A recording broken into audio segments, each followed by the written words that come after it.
In your presence I am calm, waiting for the kingdom come.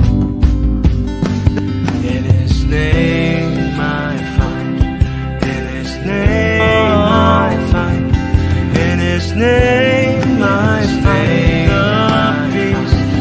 In His name I find, in His name I find the name I find, in His name I find the joy. In His name I find, in His name I find the joy. Shalom, selamat malam Bapak Ibu yang terkasih di dalam Kristus.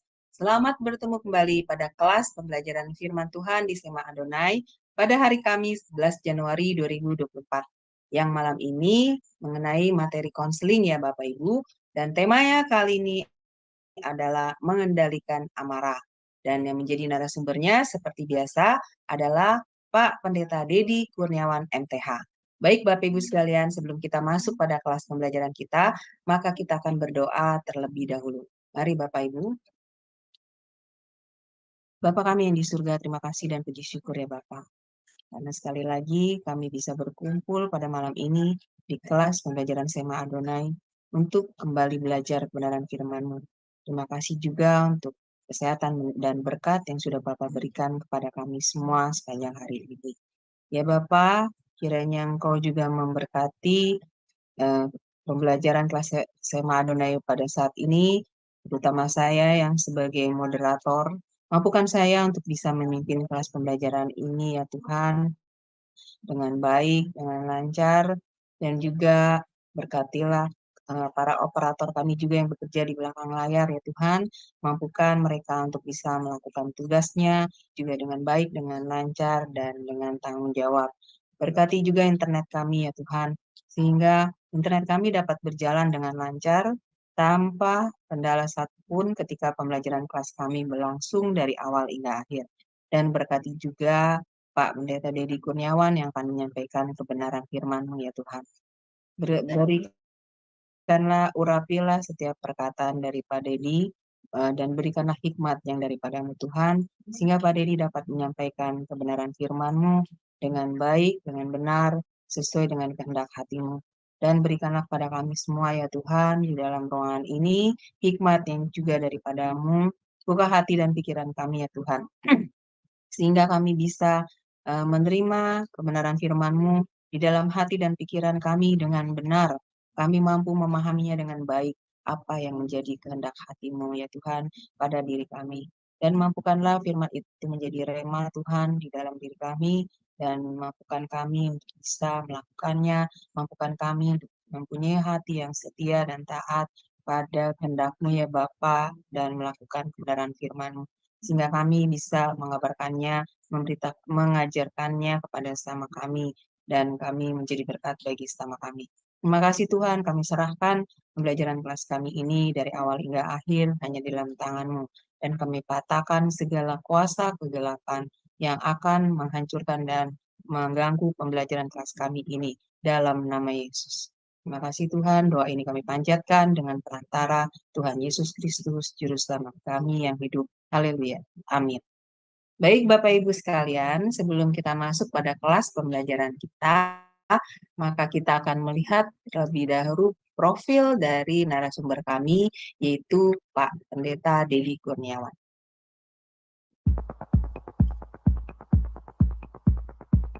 Salam semua, kembali lagi di Sema Adonai. Dan kali ini kita akan memperkenalkan pembicara kita, yakni Pendeta Dedi Kurniawan. Dan berikut adalah profil singkat dari beliau.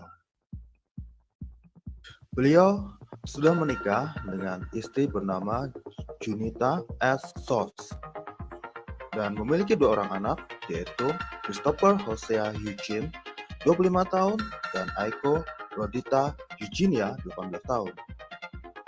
Pendidikan: S1 Fakultas Ekonomi Manajemen UPIDA pada tahun 1996, S2 Magister of Art STT Battle the Way pada tahun 2013, S2 Magister Teologi STT Battle The Way pada tahun 2015. S2 Magister Pendidikan pada tahun 2017 di Institut Kristen Borneo Balikpapan. S3 Teologia pada tahun 2018 Institut Kristen Borneo Balikpapan. Bethel Biblical Counseling Academy pada tahun 2022. Pelayanan Ketua Cahaya Kasih Ministry Wakil Gembala GPI Persatuan BSD pada tahun 2020. Mentor Gembala Cabang pada tahun 2021 hingga sekarang. Gembala Jemaat GPI Ekousia Agape Karawaci Benton Junction UPH Karawaci. Pekerjaan Beliau bekerja sebagai dosen tetap di Institut Kristen Borneo Balikpapan.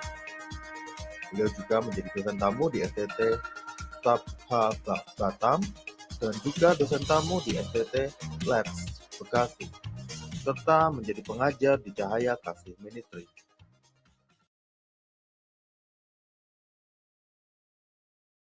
Ya, baik Bapak Ibu, tadi adalah sekilas tentang profil dari narasumber kami, yaitu Pak Pendeta Didi. Sebelum kita masuk pada kelas pembelajaran kita, saya akan terlebih dahulu menyapa narasumber kami. Shalom, selamat malam Pak Dedi.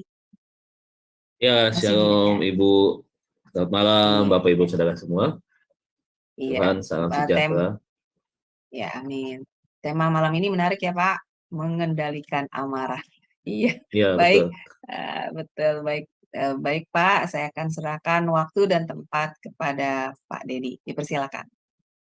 Ya, terima kasih. Ya, baik, selamat malam Bapak Ibu. Kita akan memulai pelajaran kita malam hari ini.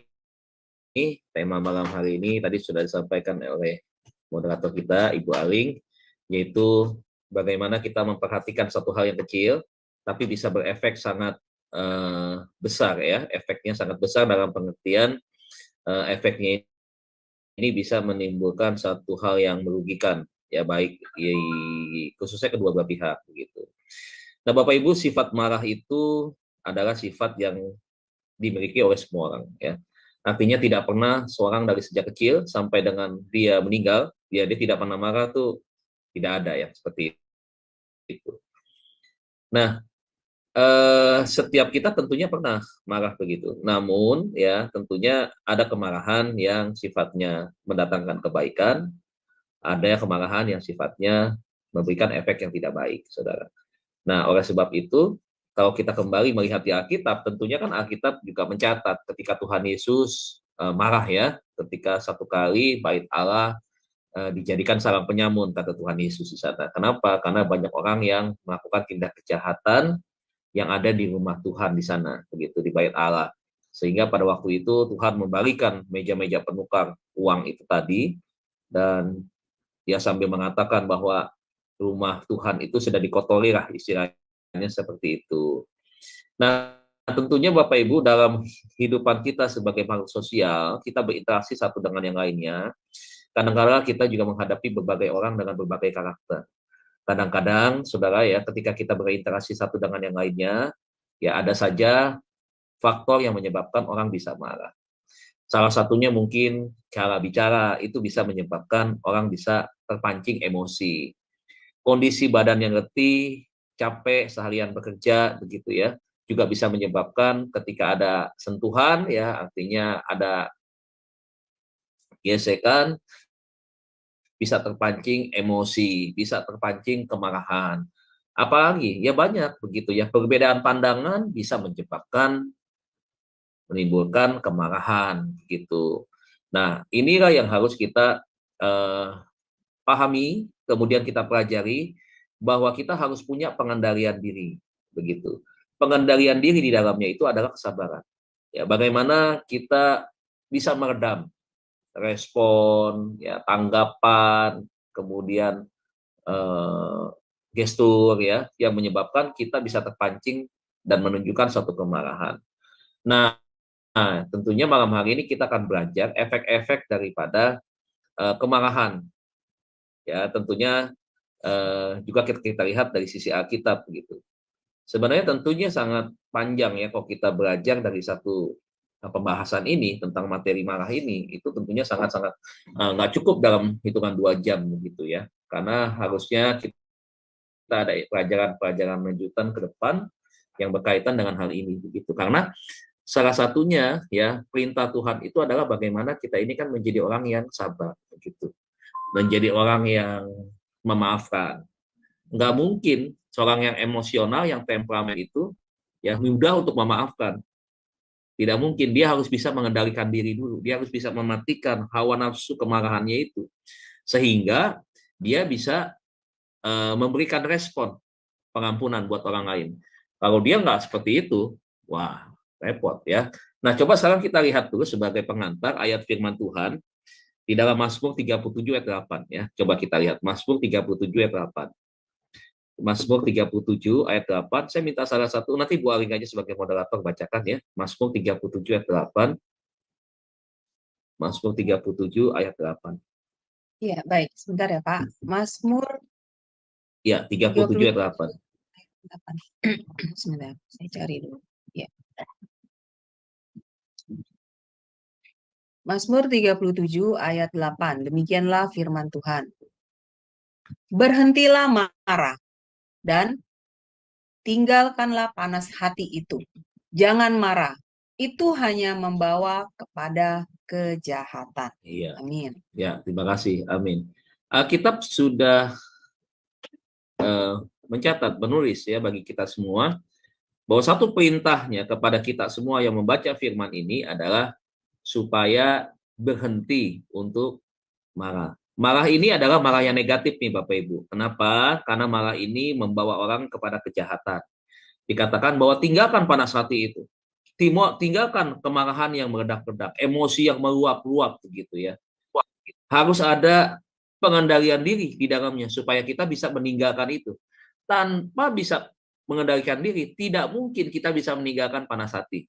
Tidak mudah loh, tidak gampang. Orang kalau lagi emosi, waduh, gitu, suruh tinggalkan panas hati itu nggak bisa, karena dia harus bisa berjuang melawan diri dia sendiri begitu.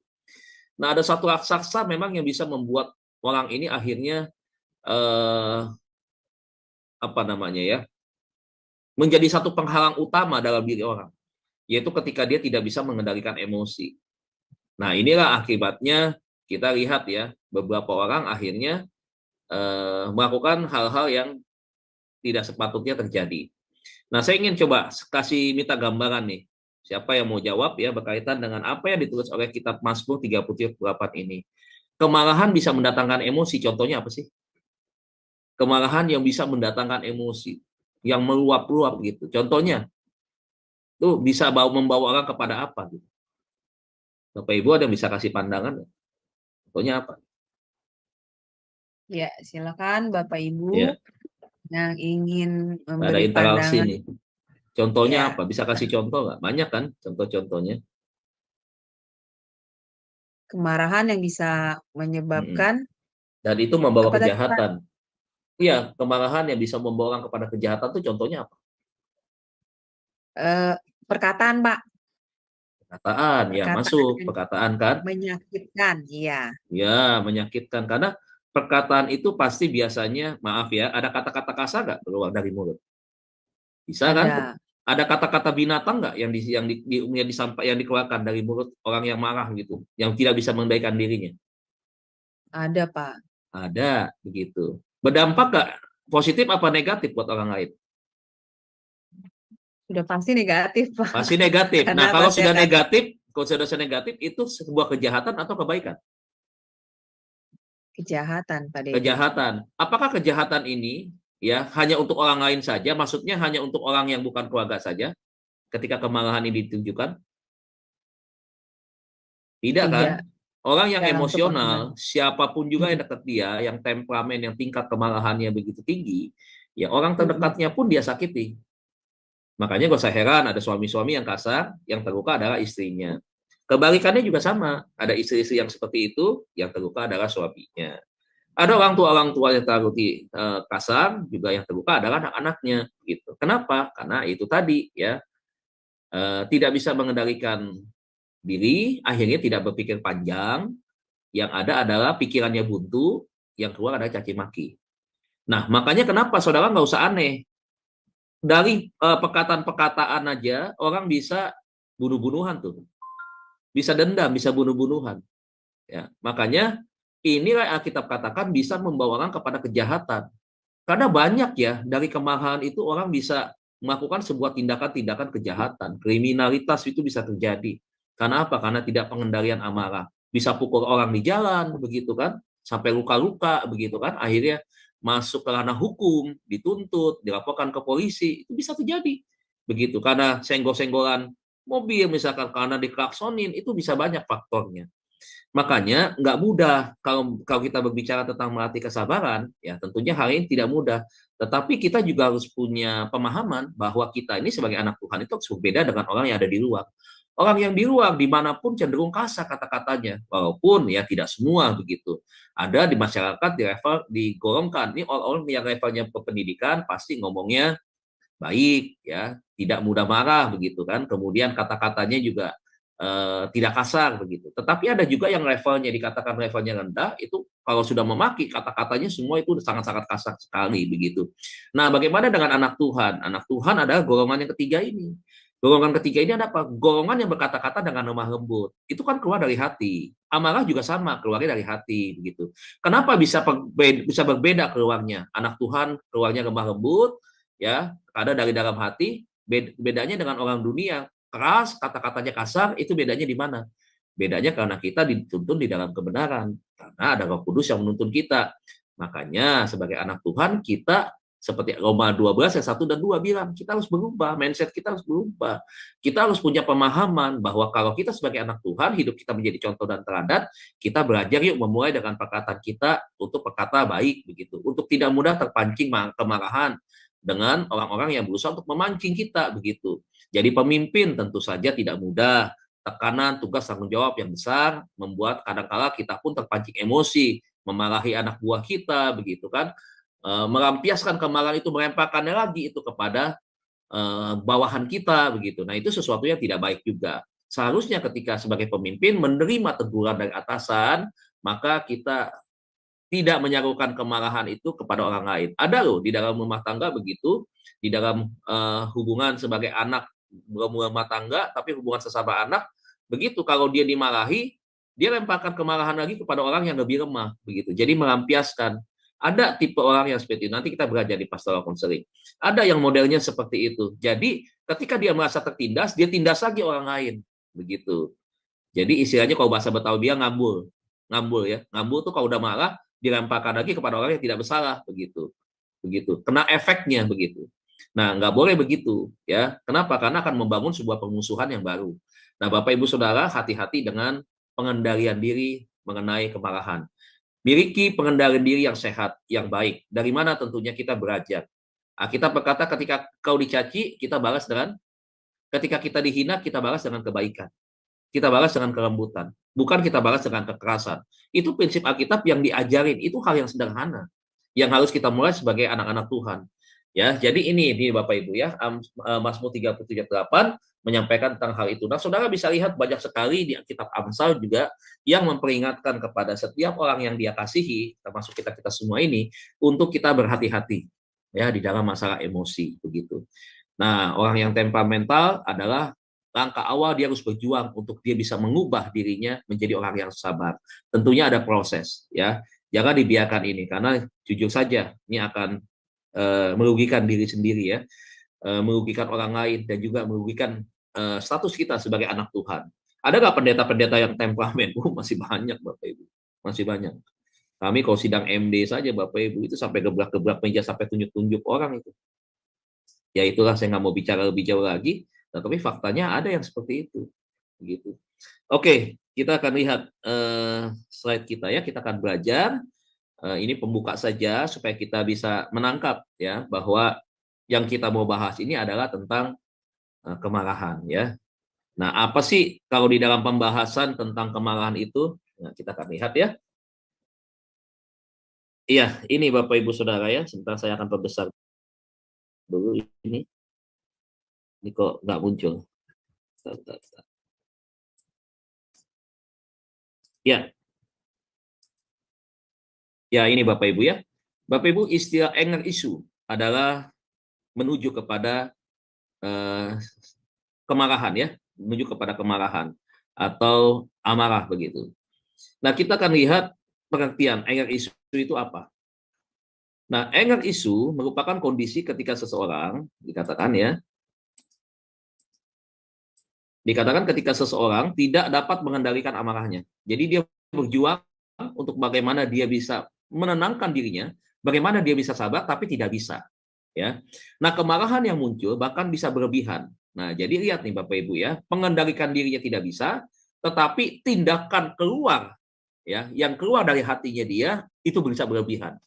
Ya, jadi nggak bisa ditebak, ya, nggak bisa dipukul rata begitu ya. Dikatakan tetapi biasanya dipicu oleh hal-hal tertentu. Jadi memang ada alasannya. Ya jelas, orang marah pasti ada alasan begitu kan. Ada reaksi, ada respon yang membuat dia berinteraksi, bereaksi begitu. Jika selalu tidak terkendali, katanya, amarah bisa menyakiti diri sendiri. Nah, itu ya, rugi dong. Ya sangat rugi begitu. Siapa yang rugi? Ya kita, diri kita yang pertama. Dan merusak hubungan dengan orang lain. Artinya Bapak Ibu, orang yang suka marah-marah begitu ya, itu memutuskan hubungan silaturahmi atau hubungan persahabatan dengan orang lain. Nah, makanya gak usah aneh orang yang temperamental pada akhirnya ditinggalkan oleh beberapa sahabatnya. Kenapa? Ya itu tadi. Jangan, kan biasanya orang menghindar. Menghindar kenapa? Aduh, kita menghindari deh supaya dia jangan sampai itu tadi ya, sedikit-sedikit tersinggung, marah dan seterusnya. Nanti akhirnya hubungan makin gak jadi nggak enak. Akhirnya ada beberapa orang yang mundur, nggak mau lagi dekat begitu. Makanya orang yang temperamen, yang suka marah-marah itu pasti dia nggak punya banyak teman. Ya, dari fakta yang ada seperti itu, dihindari orang. Nah, sekarang kita lihat lagi. Jika gangguan tersebut dibiarkan begitu saja, nah ternyata lihat nih Bapak Ibu ya, secara ilmu psikologi dan juga ilmu pastoral counseling, ini merupakan sebuah gangguan. Makanya ada kelainan OCD, OCPD begitu ya. Kemarahan disertai dengan satu respon membanting barang-barang begitu ya, merusak ya barang-barang gitu. Ada kan kalau saudara lihat ada orang yang marah-marah, mobil musuhnya lawan itu bisa dia hancurin tuh sama dia tuh. Ya dia rusak betul-betul, bahkan sampai tingkat yang paling sangat berbahaya dia bakar rumah orang tuh bisa tuh. Makanya tadi kitab Mazmur 37:8 bilang, kalau orang tidak bisa mengendalikan diri, kalau orang misalkan ya tidak mau berhenti tinggal panas hati itu, maka akan melahirkan satu sikap respon yang negatif, yang sangat berbahaya dan akhirnya menjadi sebuah kejahatan. Benar kan apa yang dikatakan oleh firman Tuhan, tidak ada orang pemarah itu memberikan keuntungan, nggak ada. Ya, nggak ada. Tapi marah yang membangun tentunya bisa. Tidak menghina orang, begitu ya, fokus kepada apa yang disampaikan, memberikan alasan, argumen yang masuk akal, begitu yang bisa diterima orang bisa mengerti, begitu. Nah setelah itu nggak ada apa-apa lagi, nggak ada dendam. Nah orang yang punya kemarahan positif, dia tidak ada dasar dendam di dalamnya. Nah dikatakan lagi bahwa maka akan berpotensi menyebabkan penderitanya melakukan berbagai tindakan kekerasan. Pastilah, gitu ya. Baik dalam bentuk fisik maupun verbal. Fisik itu adalah tindakan kekerasan, pakai tangan, pakai kaki, ya. Kalau verbal itu kata-kata, hinaan, cacian, maki, ya itu dari verbal. Tak hanya itu saja, anger issue juga dapat meretakkan hubungan sosial. Itu tadi yang saya ngomong, ya. Sulit dia berinteraksi di tengah-tengah lingkungan sosial masyarakat. Kemudian kita belajar nih Bapak Ibu ya, firman Tuhan tentang marah ya. Alkitab berkata, ini saya ambil, saya ulangi lagi, Mazmur 37:8, dikatakan berhentilah marah dan tinggalkan panas hati, itu tadi kita sudah baca. Nah kemudian di kitab Amsal dikatakan orang bebal. Jadi salah satu ciri orang bebal adalah dia senang melampiaskan kemarahan. Ya, seluruh amarahnya. Tetapi kebalikannya lihat, orang yang bijak akhirnya bisa meredakannya. Proses dari orang bebal menjadi orang bijak itu tidak mudah. Saya akui tidak mudah. Tetapi bukan berarti tidak bisa. Pasti bisa. Pasti bisa. Karena ketika kita di dalam Tuhan, apa yang tidak bisa diubahkan oleh Tuhan? Pasti semua bisa diubahkan. Toh firman-Nya dia tinggalkan buat kita. Itu adalah untuk membuat kita semakin hari semakin baik. Karena dia sang pencipta kita, dia tahu dan dia ingin kita berubah. Artinya firman itu ditinggalkan, artinya apa? Artinya saudara dan saya, kita semua bisa berubah. Orang bebal bisa berubah menjadi orang bijak.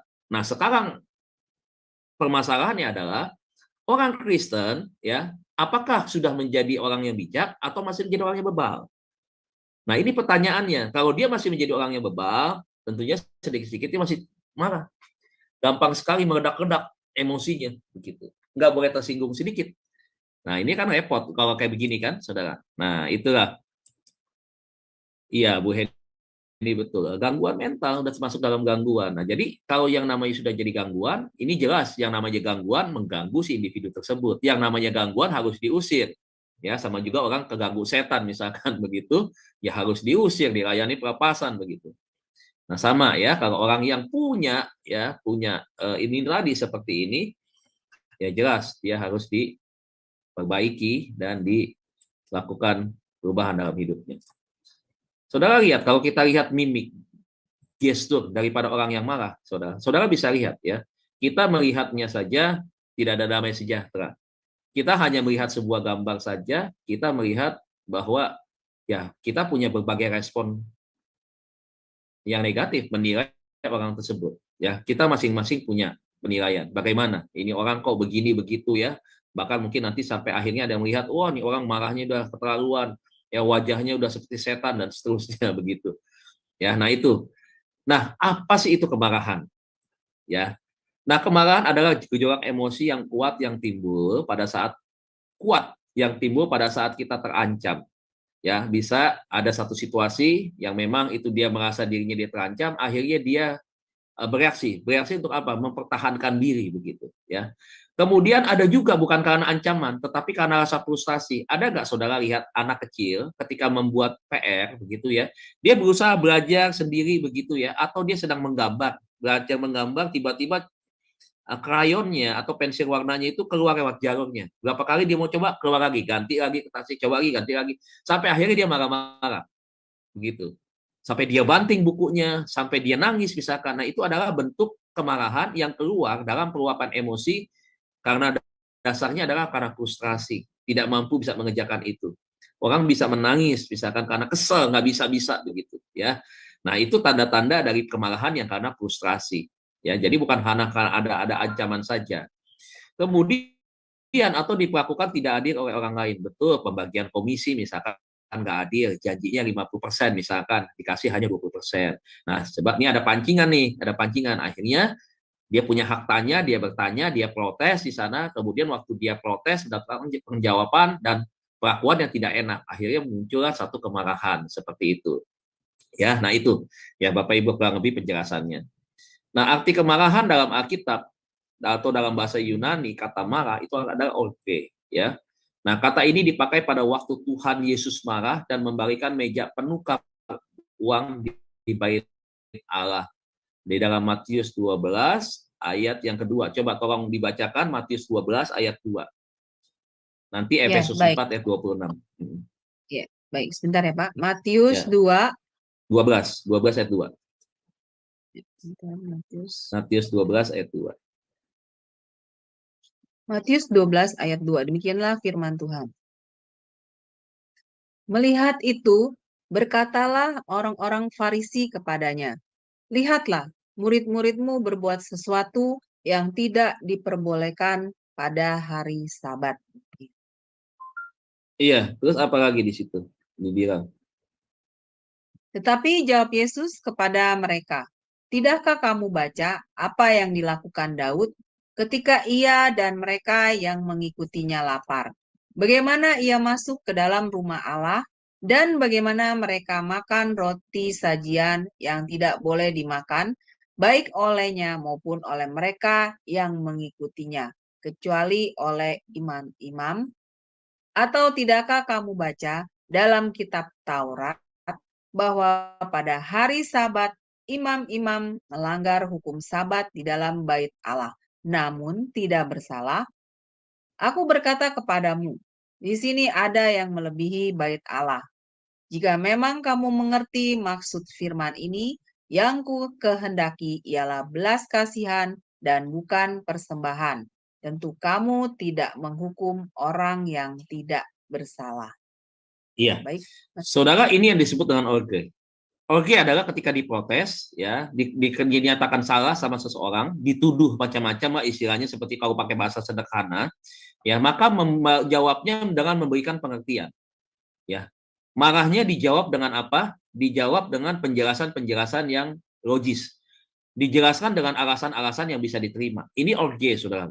Jadi orge ini adalah salah sebentuk jawaban, cara menjawab ya dari suatu tuntutan atau satu tuduhan dengan cara menjawabnya dengan itu tadi. Ya, jadi ini orge. Nah, orge ini contoh yang dilakukan oleh Tuhan Yesus. Nah, ada satu contohnya kan dari Tuhan kepada kita untuk kita juga belajar untuk kita sama seperti Tuhan ketika menjawab, ketika dituduh. Kan nggak gampang kan ketika orang dituduh, ya termasuk saya juga dituduh misalkan melakukan sesuatu, tetapi mereka dasarnya tuh nggak ngerti sebenarnya, nggak ngerti begitu. Ya ini kan peristiwa tentang hari Sabat, hari yang disakralkan begitu kan, di mana orang tidak melakukan sesuatu ini, itu, dan seterusnya. Tetapi mereka kan nggak tahu sebenarnya kan, yang melakukan ini pertama siapa begitu. Yang kedua, kenapa mau melakukan seperti itu? Kan tidak ada evaluasi, tidak ada analisa begitu. Kenapa ini dilakukan oleh seorang Yesus begitu? Nah, Yesus menyatakan itu, menjelaskan itu. Kemarahan dia dijawab dengan hal-hal yang itu tadi. Pertama, ketika dia menjawab, dia tidak memancing emosi. Untuk orang yang tadi menuduhnya, kemudian bersikap reaktif begitu ya. Kemudian keluar dengan nada-nada kata-kata yang tinggi gitu. Nah, tidak seperti itu. Nah, ini yang disebut dengan orge ya. Nah, kemudian kita lanjutkan.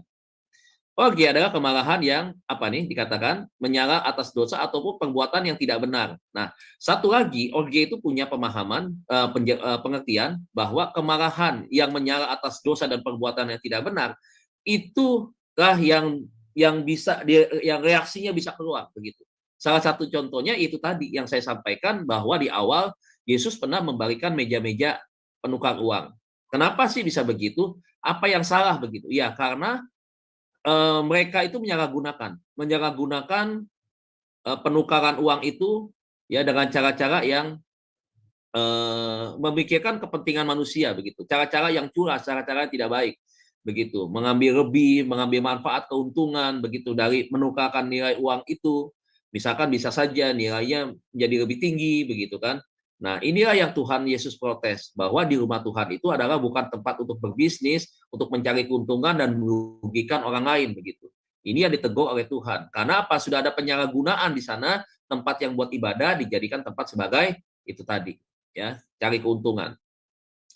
Nah, Bapak Ibu kemudian kita akan melihat istilah parogismis ya. Parogismis ini bukan yang buat dibikin roti atasnya yang hitam-hitam kecil itu, bukan.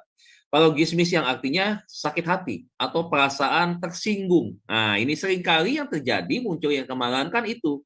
Kalau nggak sakit hati ya tersinggung begitu. Saya nggak tahu nih ya, nggak tahu. Kalau di Siama Adonai sih nggak ada, semua baik-baik, nggak ada yang cepat tersinggung ya. Puji Tuhan ya. Tapi kalau di tempat saya ada yang cepat banget tersinggung begitu ya. Tersinggung dari orang caranya terlalu sibuk mengerjakan sesuatu lewat di depan dia nyelonong begitu aja tersinggung begitu ya. Kadang-kadang kita ngasih aqua saja ke yang lain lebih dulu, nggak kasih ke dia tersinggung begitu. Padahal cuma segelas aqua aja, hal yang sangat sepele begitu. Tetapi responnya anak-anak banget begitu ya, dimasukin ke hati begitu.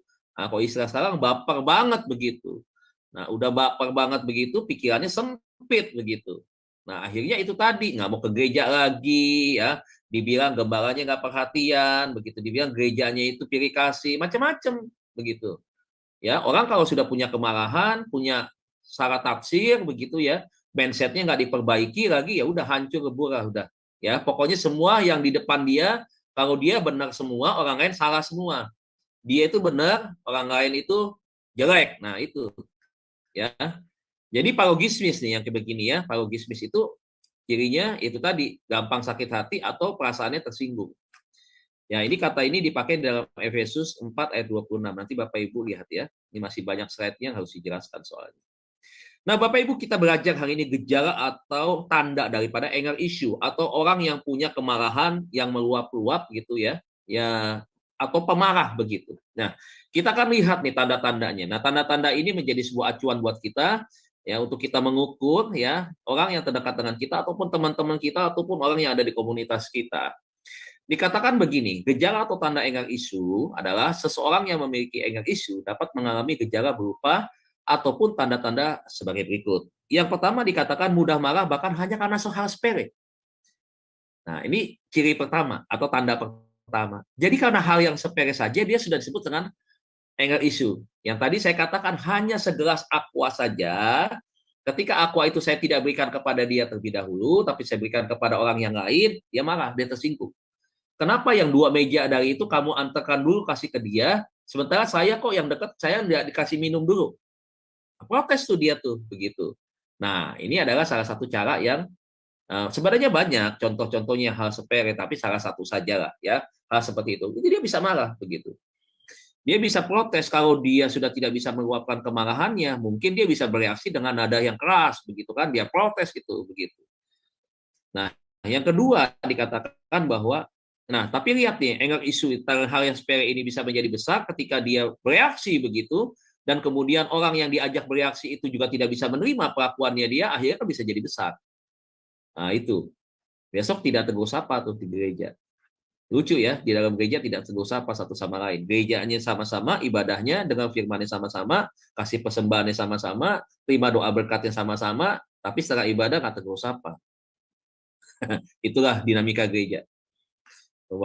Bapak Ibu kalau seperti saya gembala begini ya, Bapak Ibu ya, Bapak Ibu tahu dah ya, menghadapi dunia jemaat itu seperti apa tuh. Yang kedua, merasa kesulitan mengendalikan amarah yang muncul. Jadi memang ada keinginan untuk berubah, keinginan untuk mengendalikan diri, tapi seringkali dia kalah. Seringkali dia nggak bisa begitu. Sehingga itu tadi. Nah, untuk poin nomor 2, saya seringkali gini, di dalam pastoral counseling, saya selalu menyarankan supaya orang yang punya amarah yang meledak-ledak, sulit untuk bisa mengendalikan diri, saya ajarkan 2 hal. 2 hal yang paling mudah untuk dilakukan. Yang pertama, beri sansak tinju.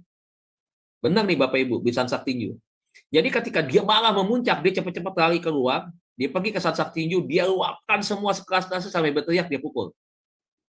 Nah, ketika itu sudah keluar, sudah dia kosongkan itu amarah dalam dirinya dia sudah pukul, biarin tangan dia sakit juga. Makanya kan saya bilang, pemarah itu rugi. Biarin dia keluar itu semua, ketika dia sudah melampiaskan semuanya, dia mulai bisa turun tuh. Tekanannya dia sudah mulai turun, levelnya sudah mungkin menurun, sudah mulai ada penguasaan diri di situ. Jadi melatih membiasakan itu. Ya, jadi kalau tidak dilatih, waduh, repot saudaraku. Itu tadi gejalanya. Dia bisa banting handphone tuh. Dia bisa banting ini handphone. Saking dia marahnya. Dia bisa banting apa aja di depan dia. Begitu. Rugi kan? Wah, rugi banget. Begitu. Nah, yang kedua adalah bagaimana misalkan mengendalikan itu. Ambil selang air. Ambil selang air, kalau misalkan itu ya, semprotin aja apa yang Anda mau semprot lah. Kalau saudara punya tanaman, ya tanaman saudara semprot. Biar ada pelampiasan keluar. Begitu. Biarkan keluar itu. Begitu. Kalau enggak ditahan-tahan, wah repot. Jadi solusinya adalah itu tadi. Lakukan. Sebenarnya banyak hal. Ambil sepeda, naik sepeda, jalan puterin sepeda. Supaya apa? Emosi turun. Begitu. Ya. Nah, banyaklah. Nanti kita bisa lihat ke pelajaran-pelajaran berikutnya. Kemudian dikatakan berperilaku keras atau kasar saat marah. Nah, ini tadi. Ya. Biasanya bukan hanya perkataan, tetapi mungkin bisa intimidasi. Bisa tunjuk-tunjuk begini, bisa juga main ini, ya, bisa juga kepala didorong-dorong begini. Nah, itu ya, kasar. Kemudian menyakiti orang lain baik secara verbal maupun fisik. Nah, itu udah menyakiti. Ya. Verbal itu menyakiti secara fisik apa? Menyakitinya apa? Menghina. Lu orang susah, nggak pantas gaul dengan gua. Lu tahu nggak? Lu gue yang turungin. Lu berubah nasib lu tuh gara-gara gua. Ah, itu menyakiti. Ya. Kalau secara fisik ya kita tahu lah, main tangan, menampar, ya, menjambak rambut, ya, memukul lengan misalkan gitu. Itu sudah fisik. Ngeri ya saudara ya, ngeri banget loh. Kalau punya bos model kayak begini, waduh, anak buah stres semua. Bisa ODGJ nih, anak buah ngadepin bos kayak begini. Setiap 5 menit ngamuk, 5 menit ngamuk, begitu nggak jelas. Kalau ibarat sapi, ini sapi Sumba nih, liar banget. Ya. Yang kelima, merasa bersalah setelah meluapkan kemarahannya. Ada sadarnya, begitu. Ada sadarnya. Kadang ada orang yang begitu kasar banget, begitu ya. Tapi dia udah marah, dia sadar. Dia baik-baikin, gitu ya. Dia beliin gorengan, ya, supaya dia ambil hati lagi tuh, begitu. Kadang-kadang dia kasih duit, begitu. Nah, puji Tuhan buat yang tipe yang nggak dendam, anak buah misalkan, ketika bosnya sudah baik ini, dia udah lupain. Makanya selalu ya Bapak Ibu ya, kita harus pakai refresh ya, refresh terus. Jadi clear chat begitu ya. Jadi setiap action yang tidak enak yang kita dapetin dari orang lain ya, kemudian setelah orang itu mengaku salah walaupun dia tidak mengaku secara verbal dengan kata meminta maaf, tetapi dia membaiki kita dengan memberikan makanan, memberikan uang dan seterusnya, cepat-cepatlah clear chat ya. Sebenarnya ketika dia marah juga harus clear chat. Jadi jangan harus tunggu datang gorengan dulu, jangan harus tunggu datang duit cebanan atau duit cepek-cengan dulu baru kita clear chat, jangan. Jadi begitu orang itu marah, kita harus cepat clear chat. Sabar, kendalikan diri ya. Kalau saya sih sarankan saudara ingat Tuhan Yesus. Ingat Tuhan Yesus ya. Panggil nama Tuhan Yesus, yang hal yang sederhana nih, mungkin terlihat agak kampungan, tapi bukan kampungan, tapi kuasanya besar. Ketika nama Tuhan Yesus disebut, Tuhan Yesus ampuni, Tuhan Yesus ampuni, hati saudara tenang loh. Jujur, begitu. Karena saya juga berjuang cukup lama untuk hal ini, Bapak Ibu ya. Saya temperamen banget, ya, doyan banget berantem dulu. Waduh, banyak banget musuhnya. Begitu. Tapi ya itu tadi, ketika semakin mengenal Tuhan, belajar, tahu cari diri, begitu ya, malu juga begini ya, umur udah tua, begitu ya. Waktu itu maksudnya udah menjelang 30 lebih begitu, saya anggap kan udah tua. Kenapa? Karena saya punya anak pada waktu itu sudah kan. Jadi saya pikir malu juga ya masih begini ya sama orang ya. Aduh, di tengah jalan berantem, ribut, tunjuk-tunjukkan di lampu merah begitu kan. Malu begitu. Nah, akhirnya ada kesadaran, keinginan untuk mau berubah. Bagaimana caranya? Saya cari solusi terus-terus dan akhirnya bisa ketemu. Nah, apa yang saya sampaikan malam ini juga adalah bagian cara saya lepas daripada pengendalian di dalam hal kemarahan begitu. Kemudian merasa bersalah itu tadi ya, yang puji Tuhan nih, ya kalau bisa jangan bisa, ini joke aja sih, jangan pancing bos Anda suruh marah, setelah marah bosnya Anda baikin kasih duit lagi, Anda senang, tak pancing lagi, jangan juga manfaatkan seperti itu. Tapi nggak ada lah bos seperti itulah, maksudnya dia tahu, dia sadar kalau dipermainkan, tak kasih duit lagi, begitu. Kemudian yang berikutnya memiliki konflik dengan teman atau rekan kerja, ya biasa dengan orang terdekat, begitu. Ya, dengan orang terdekat. Yang namanya organisasi kemarin kan saya sampaikan di renungan pagi bahwa tidak mungkin tidak ada konflik, apalagi gereja dengan jumlah jemaat besar, itu konflik semua di dalamnya itu. Jadi bagaimana gereja juga harus bisa belajar dan menyediakan departemen manajemen konflik supaya bisa meredam konflik yang ada. Jangan tunggu masalah muncul baru diredam, dicarikan solusi, jangan. Carikan solusinya dulu untuk memperkecil konflik yang mungkin bisa terjadi. Itu yang benar. Jangan tunggu dulu penyakitnya udah timbul, baru kita berusaha untuk obatin. Jangan, kita cegah dulu supaya obatnya sakitnya nggak muncul. Itu yang benar. Nah, ini Bapak Ibu kita belajar tentang akibat marah ya. Kita akan belajar akibat marah ini sangat mengerikan sekali. Ya, tingkat yang pertama ya. Tingkat yang pertama, kemarahan ya, akibat marah itu tidak ada pengendalian diri, tidak bisa menguasai kemarahan. Dampaknya adalah serangan jantung yang pertama. Serem ya. Jadi ini kalau kita ambil pengertiannya sederhana, orang yang pemarah beresiko untuk kehilangan nyawa. Karena apa? Karena serangan jantung. Biasanya orang marah itu fisik tegang ya, sel saraf semua juga jadi kaku, jadi tegang. Aliran darah juga begitu ya, jantung juga berdetak cepat. Dan itu bisa menimbulkan reaksi yang tidak baik, bisa pecah pembuluh darah misalkan ya, ini yang medis dia tahu ya. Kemudian juga itu tadi timbul sesak nafas begitu ya. Nah, itu bisa terjadi.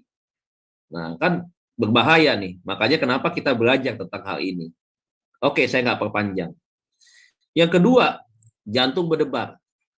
Efeknya ke yang paling vital kan, jantung dari organ tubuh kita ya, yang sangat penting. Dikatakan jantung berdebar lebih cepat.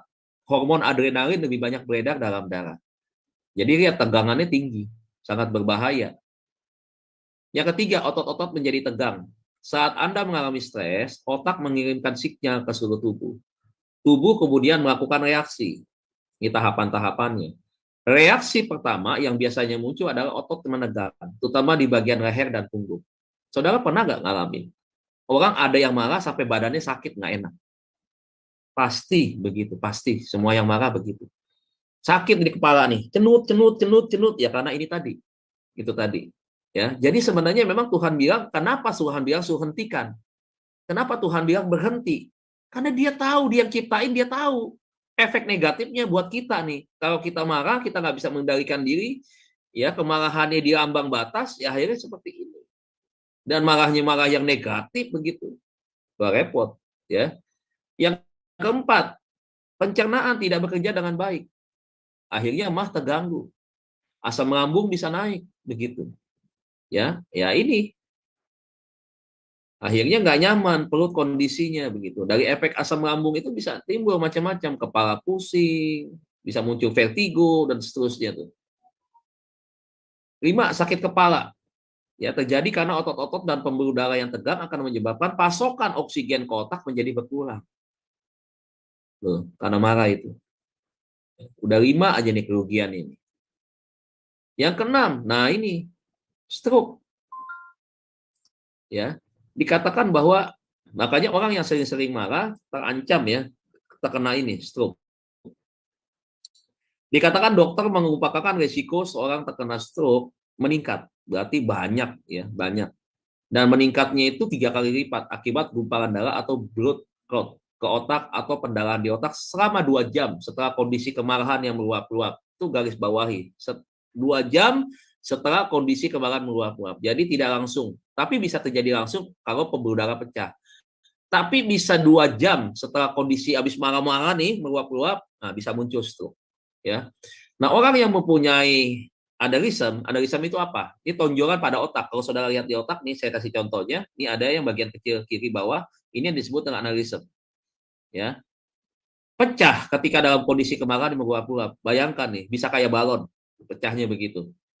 Bisa pecah das langsung begitu, darah keluar, ya akhirnya ya ini tadi menyebabkan stroke pada bagian otak. Yang ketujuh, imun tubuh menurun. Nah, kemarahan mempunyai hubungan erat dengan penurunan level antibodi atau imunoglobulin ya atau IgA ya begitu ya. Selama kurang lebih berapa? 6 jam. 6 jam lama nggak? Lama Bapak Ibu. Lama 6 jam. Ya. Alkitab ada yang bilang ya, jangan sampai matahari apa? Terbenam ya. Tuhan bilang. Tujuannya itu tuh, kasih tahu tuh. Supaya imunmu tidak turun. Antibodi itu adalah antibodi yang memainkan peran penting dalam imunitas mukosa. Nurul Afifa menerangkan IgA banyak ditemukan pada bagian sekresi tubuh seperti riun, mukus, air mata, kolostrum, dan susu sebagai sekretori IgA dalam perlindungan permukaan organ tubuh dari penempelan bakteri dan virus ke membran mukosa. Jadi ini Bapak Ibu nih, imun tubuh menurun, akhirnya tubuh rentan terhadap penyakit, ya sangat mudah sekali terserang penyakit. 8 bisa menimbulkan stres. Nah, stres bisa terjadi karena tekanan mental dan emosi yang tidak terkendali dan salah satu bagian saraf yakni hipotalamik pituitari menjadi hiperaktif. Ya, jadi stres sudah sering kali jadi dengan mereka yang itu tadi tidak bisa mengendalikan amarah. 9 di atas stres, ya tingkatnya naik. Ya, depresi bisa terjadi sebagai akibat dari stres yang berkepanjangan. Saudara lihat orang yang depresi, saudara bisa lihat dari wajah. Ya, wajahnya ketahuan. Ya, saudara bisa lihat orangnya sangat sulit untuk air muka jelas ya, air muka kesedihan, merenung begitu ya. Tidak ada tanda-tanda keceriaan begitu ya, mimik yang cerah begitu aja itu tidak ada, kering begitu, kusam begitu. Ya. Nah, ini bisa terjadi. Jadi orang yang depresi pasti wajahnya jelek. 10 terjadi penuaan dini. Ini yang dihindari oleh perempuan nih. Ya. Jadi orang yang suka marah, perempuan yang suka marah-marah, Bapak Ibu coba dah dilihat. Kan di sini udah tobat semua nih, udah benar semua nih, udah baik semua. Mohon maaf nih, ya. Sudah betul-betul sudah mengerti. Jadi ya tetap awet muda begitu. Tapi lihat dah orang yang tukang marah. Coba amati, teliti. Lihati. Pasti lihat wajahnya, nggak ada keceriaan, itu sudah pasti. Tadi kita bisa belajar ke yang di depresi. Tapi ini juga penuaannya lebih cepat. Makanya saudara lihat, orang ada yang usianya tapi tidak seperti usia sesungguhnya. Ada 40 tahun wajahnya sudah seperti umur 55, begitu.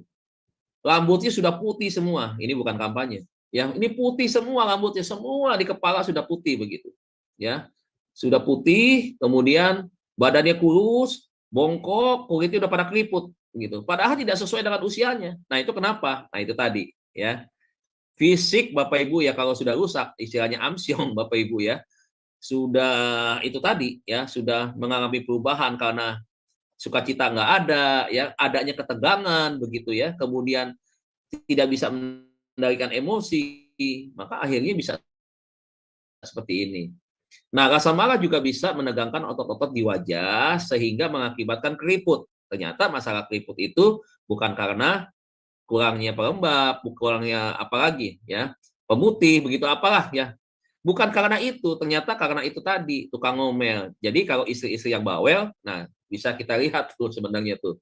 Dia kan suka marah terus tuh sama suaminya. Emang suaminya suka mancing-mancing kemarahan sama istrinya. Akhirnya yang rugi siapa? Istrinya gitu. Istrinya bisa semakin keriput begitu kan. Suaminya kagak begitu. Nah, yang aman siapa? Suaminya begitu. Nah, istrinya yang rugi kan. Kalau kulitnya masih kenceng, setiap hari ngoceh tuh sama suami, akhirnya kulitnya turun kendor. Ya. Dikatakan hormon kortisol dapat menyebabkan berkurangnya produksi kolagen pada kulit. Ya, rugi lagi nih begitu lihat, aduh kok wajahku kok jadi ini nih, cepet tua begitu. Akhirnya pergi ke dokter, dokter yang itu tuh, dokter yang kecantikan. Wah, tarik inilah, tarik itulah, tarik tambang lah wajahnya, sampai mau kencang lagi. Rugi gak? Ya rugi lagi tuh makanya. Banyak kerugiannya dah, ya kalau buat perempuan. Nah, sekarang kita masuk dalam kemarahan yang mengganggu psikis, kejiwaan. Contohnya apa? Di saat marah, kita sulit mengambil keputusan yang rasional. Udah pasti, nggak bisa, nggak bisa. Ya, suruh ngambil keputusan, nggak bisa. Makanya ada tes orang untuk bekerja. Kalau hasil tesnya, ya hasil tesnya, dia orang yang emosional, dia yang temperamen, kagak bakal bisa ditempatkan di bagian pengambilan keputusan. Kacau semua nih, bangkrut di perusahaan nih. Sebulan dia masuk, bangkrut di perusahaan. Kenapa? Keputusannya pasti nggak akan benar. Orang yang sabar, tenang, mengevaluasi, berpikir, ya kemudian baru memutuskan, ya itu orang yang baik. Ya, tetapi orang yang tergopo-gopo, nggak ada pikiran, ya maksudnya nggak mau mikir begitu, kemudian cenderung emosional, ya akhirnya bisa salah dalam pengambilan keputusan, begitu. Kalau di rumah tangga misalkan tahu suami modelnya seperti ini, maka istri harus berperan untuk apa? Untuk mendampingi supaya kalau dia seorang pengusaha begitu ya, dia mau ngambil satu keputusan, membuka bisnis yang baru misalkan begitu, istri harus dampingin tuh. Kalau nggak dampingin dia bisa salah mengambil keputusan, ujung-ujungnya wah itu kerugian besar, bukan cuma jumlah uang misalkan, tapi dalam kerugian-kerugian yang lain itu bisa terjadi. Gitu. Biasanya kemarahan juga menyebabkan hubungan dengan sesama menjadi hilang. Ya, itu udah pasti. Ya, jadi sekali terjadi konflik misalkan, makanya cepet-cepetlah minta maaf supaya kita tidak kehilangan sahabat. Betul Bapak Ibu. Saya punya satu contoh ya. Ada orang kasar banget, arogan banget begitu ya. Ketika dia mati, dia nggak sempat untuk minta maaf kepada orang lain. Kepada semua teman-teman sahabatnya dia sakiti, saudara. Tahu nggak ketika dia sudah dalam peti mati, ternyata temannya nggak dendam sama mereka, sama dia, orang tersebut. Dia teman-teman yang disakiti ini datang merayat, memberikan hormatan terakhir di depan petinya, mengucapkan turut berduka cita kepada istri dan anaknya begitu. Tapi dia nggak sempat untuk dia minta maaf pada orang yang pernah dia sakitin, yang pernah dia maki-maki, dia pernah marah-marah gitu ya. Nah, saya ngasih tahu nih, bukan ngajarin saya lebih hebat, bukan, tetapi maksud mengingatkan karena firman Tuhan jelas supaya kita cepat-cepat memaafkan, mengampuni. Saya selalu kasih ilustrasi begini. Bukan ilustrasi tapi satu kata-kata motivasi. Ya, kalau orang berbuat baik kepada kita, jangan pernah lupakan sekecil apapun kebaikan dia. Ya, jika orang berbuat baik kepada kita, jangan pernah lupakan perbuatan baik dia sekecil apapun. Tapi kalau orang berbuat jahat kepada kita, sekecil apapun, cepat-cepat hapus, cepat-cepat itu dibereskan. Kalau nggak dibereskan, itu akan membesar dan akhirnya tidak akan pernah bisa selesai. Nah, ini yang prinsip yang seringkali saya ajarin, baik itu kepada anak saya, ya kepada juga jemaat, supaya jangan pernah lupakan. Orang berbuat jahat, lupakan. Orang berbuat baik, ingat itu. Sampai kita mati harus kita ingat kebaikan orang itu.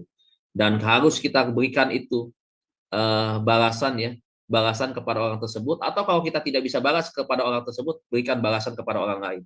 Begitu.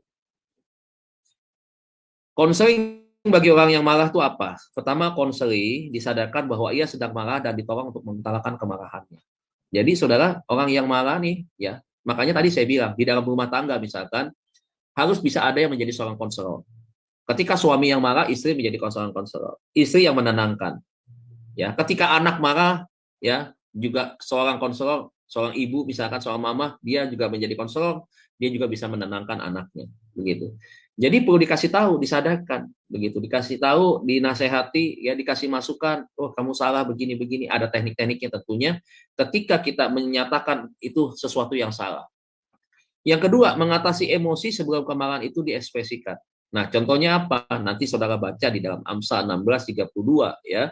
Amsal 16:32, 19, 11, Yakobus 1 sampai 19. Tapi daripada seperti itu, kita langsung baca aja deh Amsal 16 ayat 32. Saya kembali minta tolong ke Ibu Aling untuk kita lihat Amsal 16 ayat 32.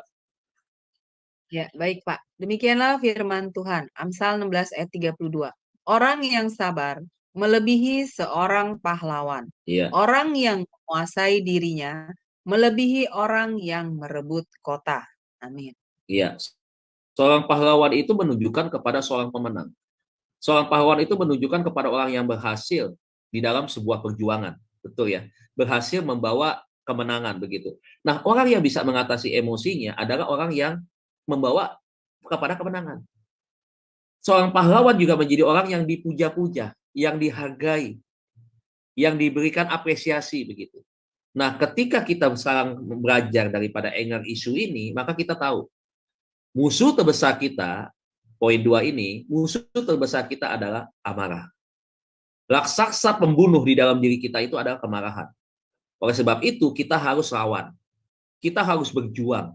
Karena seorang pahlawan berjuang. Nggak ada seorang pahlawan duduk di warung sate, makan sate sampai selesai, dia langsung menang. Nggak ada. Seorang pahlawan itu dia harus berjuang, memikirkan strategi perang seperti apa. Kemudian bagaimana mengatur siasat, kapan menyerang, kapan bertahan. Begitu. Nah, itu adalah seorang yang berjuang dan berusaha memikirkan bagaimana dia bisa menang dan dia bisa lepas, dia bisa merdeka daripada tekanan yang disebut dengan kemarahan.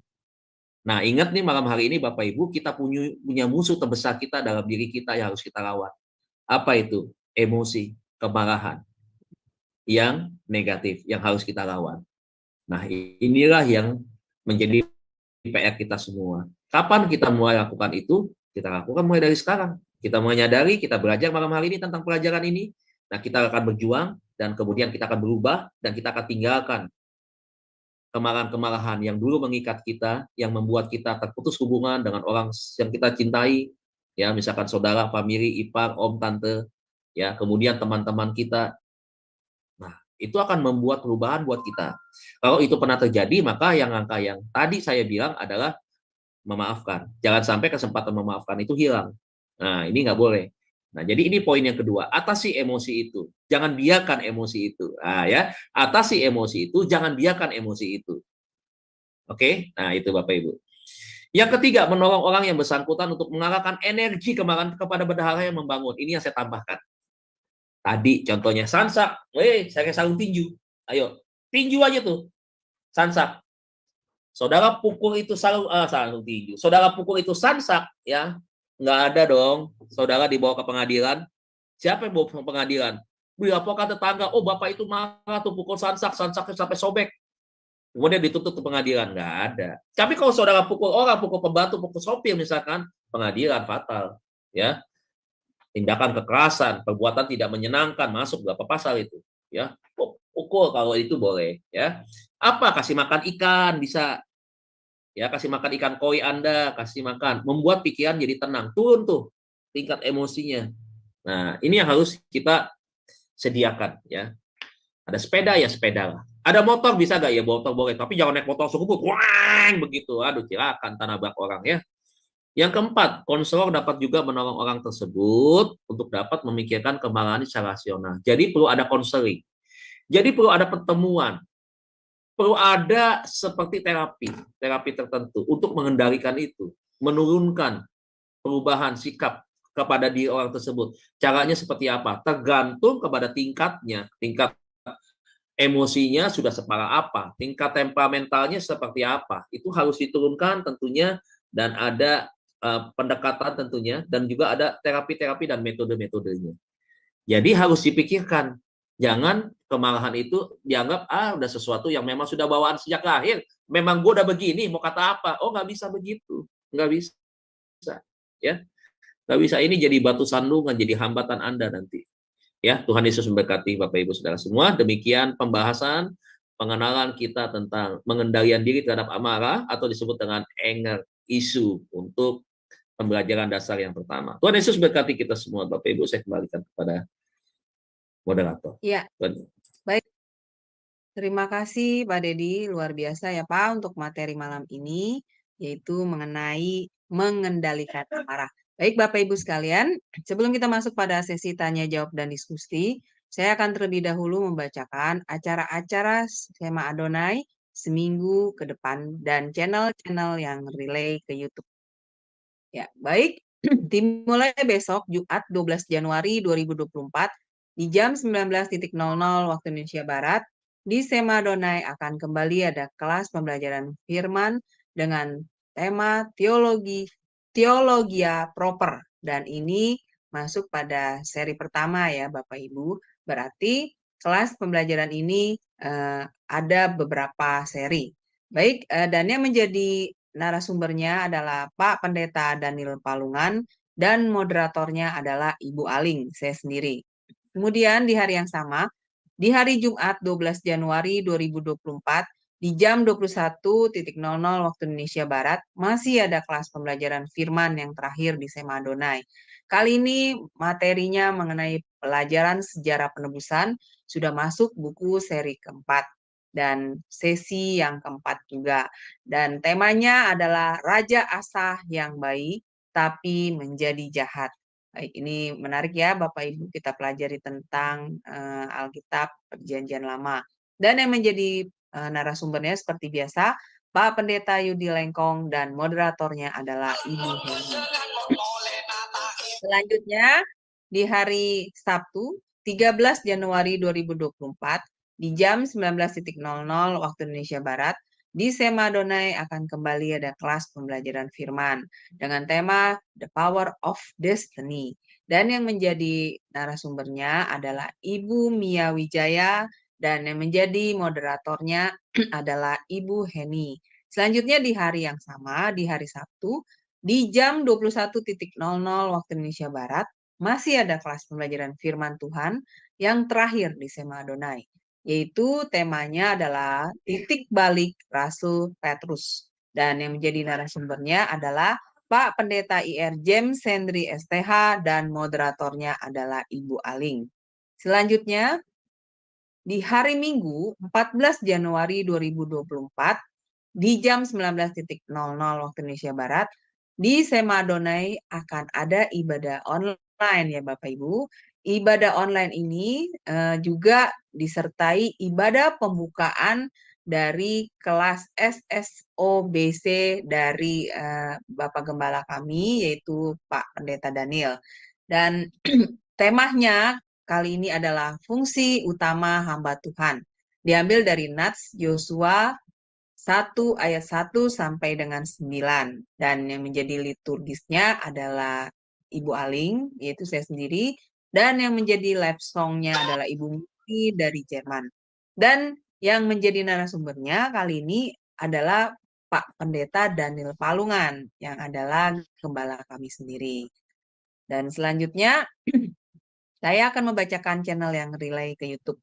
Di antaranya, channel Sema Adonai, channel Omihen, channel Gereja YouTube, channel KH Lirai TV, channel Uti Watimena, channel Nebu Ali, channel Cahaya Kasih Ministry yang adalah channel dari narasumber kami sendiri, yaitu Pak Dedi Kurniawan, kemudian channel Rim Jumat, dan channel Nats Bible Apologetic.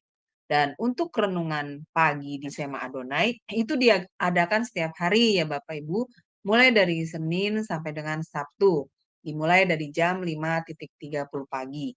Dan ini dilayani oleh hamba-hamba Tuhan yang sangat memberkati.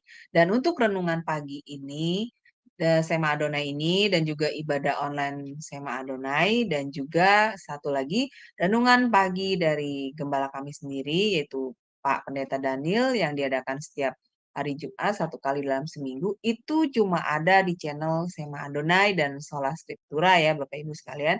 Jadi bagi Bapak Ibu yang ingin mengikuti renungan harian, renungan pagi, renungan harian dari Pak Pendeta Daniel dan juga ibadah online Sema Adonai, harap mensubscribe channel Sema Adonai.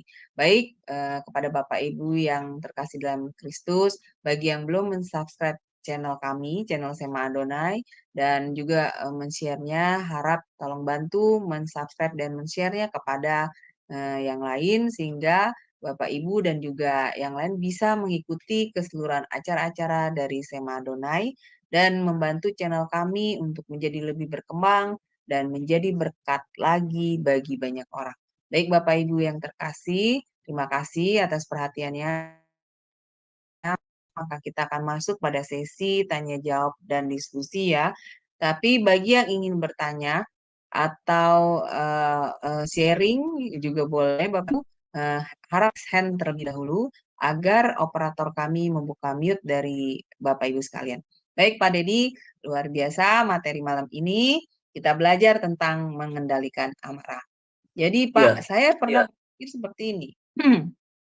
Kalau orang marah itu kan pasti reaksinya apa namanya, kalau orang yang suka marah ya Pak, pasti reaksinya suka memaki gitu ya Pak, ekspresi wajahnya marah-marah kayak gitu.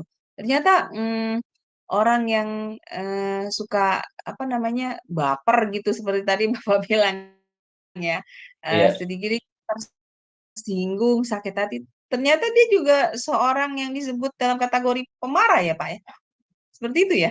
Oh iya, pasti. Karena gini, reaksi kemarahan itu ada yang tidak, maksudnya tidak harus dia menunjukkan kemarahannya secara langsung. Ada juga yang reaksinya diam, tetapi dia memendam kemarahan itu tanpa diketahui orang tersebut begitu. Nah, biasanya orang yang kalau kayak kita melihat kepada kasus-kasus kriminal, biasanya mereka yang menyimpan kemarahan itu justru yang sangat berbahaya ya. Karena pada akhirnya dia bisa bertindak negatif, bertindak nekat begitu. Dia bisa bunuh orang dari belakang begitu ya. Karena kan nggak ketahuan dia marah begitu. Nah, akhirnya bisa terjadi hal-hal yang fatal. Terus seringkali orang ketika sudah, biasanya nih orang kalau dimarahi diam apa segala macam ya, jangan terus-terusan seperti itu. Kalau sudah, dia akan simpan, kalau udah memuncak itu yang sangat berbahaya makanya. Jadi jangan dianggap bahwa dia diam itu karena dia takut, atau dia diam itu karena dia dia artinya ya dia takut gitu. lah begitu ya, atau dia takut dia sabar begitu, belum tentu. Jadi lebih baik orang yang suka nyautin aja, dia marah nih misalkan dibalas lagi dengan kemarahan, udah begitu kan. Nah, kalau yang dipegang begitu, dia pendam seperti itu, terus besok dimarahin lagi seperti dia masih dia tahan lagi seperti itu, dia simpan, dia nggak tunjukkan kemarahannya. Begitu. Nah, itu kalau dia udah meledak bahaya itu. Nah, makanya mesti hati-hati. Makanya kita selalu hati-hati dengan orang yang kita belum kenal, terutama kita punya pegawai, sopir, pembantu yang kita belum tahu. Kalau ya punya bos majikan suka begitu ya, pagi suka marahnya, suka menghina-hina begitu kan. Kamu saya gaji, kamu kerja nggak becus begini, makan doang bisanya. Sakit hati orang seperti itu. Nah, itu saya pikir ya kita mesti belajar lah, punya pengendalian diri, bisa mengendalikan emosi dengan baik. Kalau nggak bisa, ya kita marah aja itu ada yang rugi kita, betul kan? Itu tadi penuaan dini, stres, jantung berdebar-debar, kepala pusing. Makanya di rumah paramek mulu siapnya. Kalau marah sama suami, 2 sekali minum sehari, gitu ya. Besok 2 lagi. Lama-lama ya ginjal rusak tuh. Ketagihan, minum obat, begitu kan jadi kecanduan. Kan rugi begitu. Siapa yang rugi? Yang rugi dia, yang untungnya yang jualan obat. Ya, ya kan? Betul. Iya, Nah, coba kita pikir. Cara sehat lah kita pikir. Nah, sekarang Pak, menurut Pak Dedi, orang yang marahnya dikeluarkan, kan ada orang ya Pak yang memang dia temperamen gitu, suka marah. Tetapi ketika marahnya sudah dikeluarkan, dia sudah ya selesai gitu, maksudnya tidak dendam gitu. Memang dia punya karakternya kan memang seperti itu. Jadi dia melampiaskan marahnya itu kan dia setelah dia mengeluarkan amarahnya, ya sudah, ada yang begitu kan ya Pak, selesai sudah. Jadi konfliknya dengan orang lain sudah selesai. Nah, tetapi ada juga kan Pak yang tadi Pak Dedi bilang orang itu pemarah tapi dipendam gitu. Nah, yang berbahaya itu kan dia pendam bisa jadi dendam, sakit hati, dan kepahitan ya. Nah, menurut Pak Dedi kalau orang yang marah, belum tentu kepahitan. Kalau dia udah selesaikan orang itu, dia udah bunuh orang itu, dia udah kepahitannya selesai kepahitannya dia. Begitu.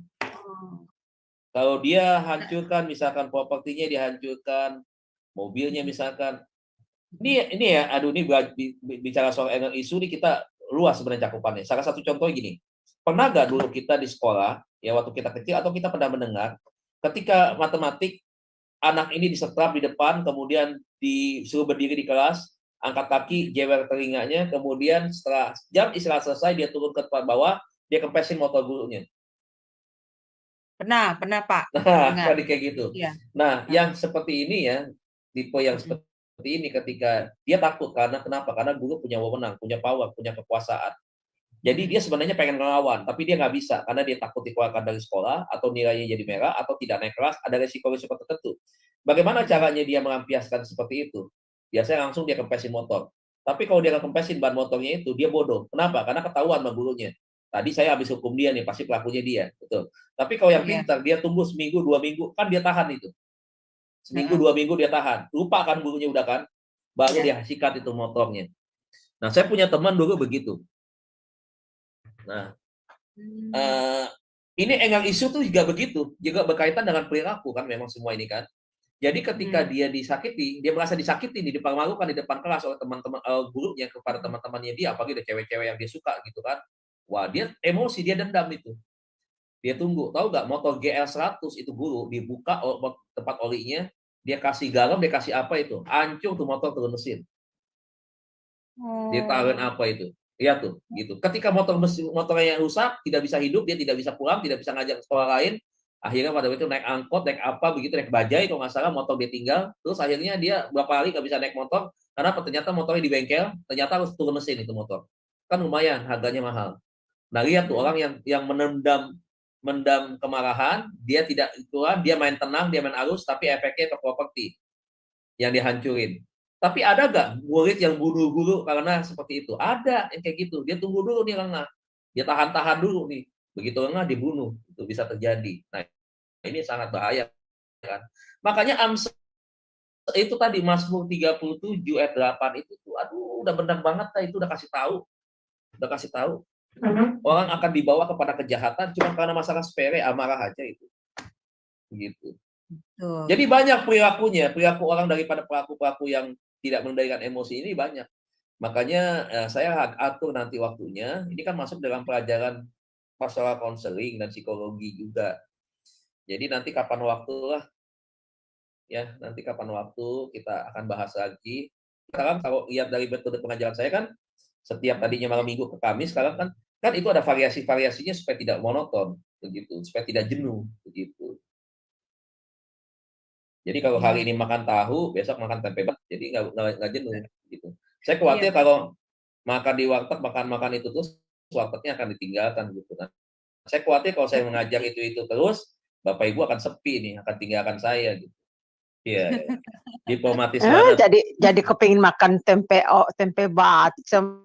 Waduh, Ibu kan tadi kalau mau ngomong roti sih, saya balas dengan tempe bacem dah, roti gambang kagak ada.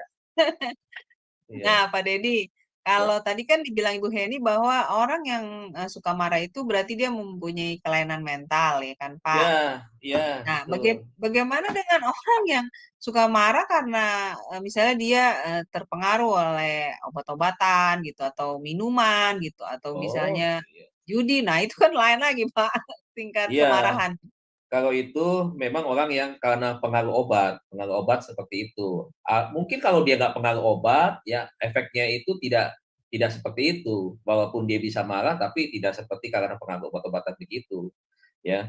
Nah, efek judi itu udah pasti lah. Ketika dia kalah judi, pasti dia ngamuk. Duitnya habis, bodoh aja dia main judi.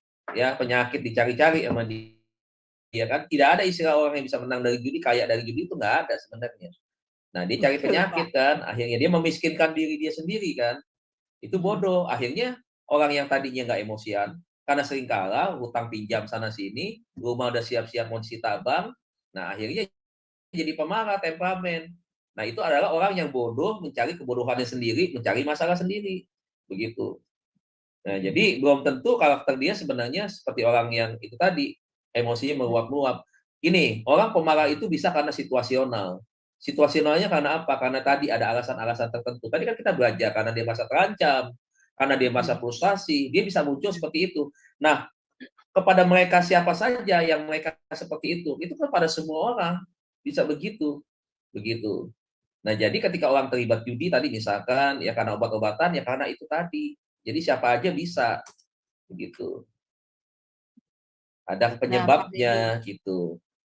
Nah, sekarang bagaimana Pak kalau misalnya kita bertemu Pak dengan orang yang memang temperamen, mengatasinya Pak? Karena dia kan bukan anak Tuhan, Iya, iya, seperti atasan iya. kita gitu Pak. Iya, Nah, ini gimana dari solusinya? pengalaman saya adalah kita harus lebih banyak memberikan pujian sama dia. Kita harus banyak mengalah sama dia. Karena sekarang kita gini, kita tidak mengalah apa yang kita mau dapatkan. Mau keras sama keras. Pemusuhan yang terjadi. Ribut yang terjadi. Jadi istilahnya begini, sing waras ngalah. Begitu. Supaya yang tidak waras, biarlah dia tetap di dalam proses untuk itu tadi, menuju kepada perbaikan. Sebenarnya ketika kita menjadi orang yang mengerti tentang dia, adalah peluang besar dari diri kita untuk membawa dia menuju kepada sebuah perubahan. Begitu. Karena ketika kita bisa mengerti dan dia tahu dia ada orang yang paling bisa menerima dia secara gini kan punya insting ya, kita kan punya naluri begitu kan, punya kepekaan begitu. Kita tahu nih, walaupun kita temperamen tapi ada orang yang mau dekat sama kita yang mau mengerti tentang kita begitu. Sebenarnya ada satu apresiasi yang dia berikan kepada kita bahwa kita itu istimewa di matanya dia. Kenapa orang lain ketika dia marahi meninggalkan dia, marah, mengancam ini dan seterusnya, bereaksi dan seterusnya, tetapi kita tidak begitu. Nah, kita punya nilai, kita bisa membawa dia menuju pada satu perubahan gitu. Jadi ketika kita punya teman yang walaupun bukan anak Tuhan, sudah pasti bukan anak Tuhan ya, maka marahannya seperti itu, kalau udah ngomong-ngomong porno, ngomong kasar, ngomong-ngomong kotor, maki-maki orang seperti itu, nah kita lah yang bisa merubah dia pelan-pelan gitu. Nah, bagaimana caranya? Kalau sebagai seorang beriman, kita tentu minta doa, minta hikmat sama Tuhan, kita berdoa minta sama Tuhan ide atau hikmatnya, bagaimana caranya kita bisa membawa dia. Tentunya ketika kita mendoakan nama dia, mendoakan roh-roh yang mengikat dia, begitu kan. Nah, saya yakin kita menemukan hikmat, cara-caranya untuk kita bisa mengubah dia. Jadi ketika orang pemarah begitu, jangan lewat dengan tadi, dengan sikap yang keras atau lebih keras lagi, nggak akan menyelesaikan masalah. Gitu. Jadi seringlah puji-puji dia, yang tentunya yang baik, keberhasilan dia. Ingat, orang pemarah juga bukan orang yang bodoh. Banyak orang yang pintar, profesor, bahkan tadi saya katakan pendeta sekalipun masih banyak yang temperamen yang tidak bisa berjuang mengalahkan raksasa di dalam dirinya dia tadi. Masih ada. Nah, bagaimana caranya itu tadi? Ya tentunya berikan pujian-pujian kepada pencapaian-pencapaian yang memang itu hebat di atas yang lain begitu. Berikan pujian itu, apresiasi penghargaan itu begitu. Nah, dia akan bisa dia bisa memberikan feedback yang baik buat kita begitu.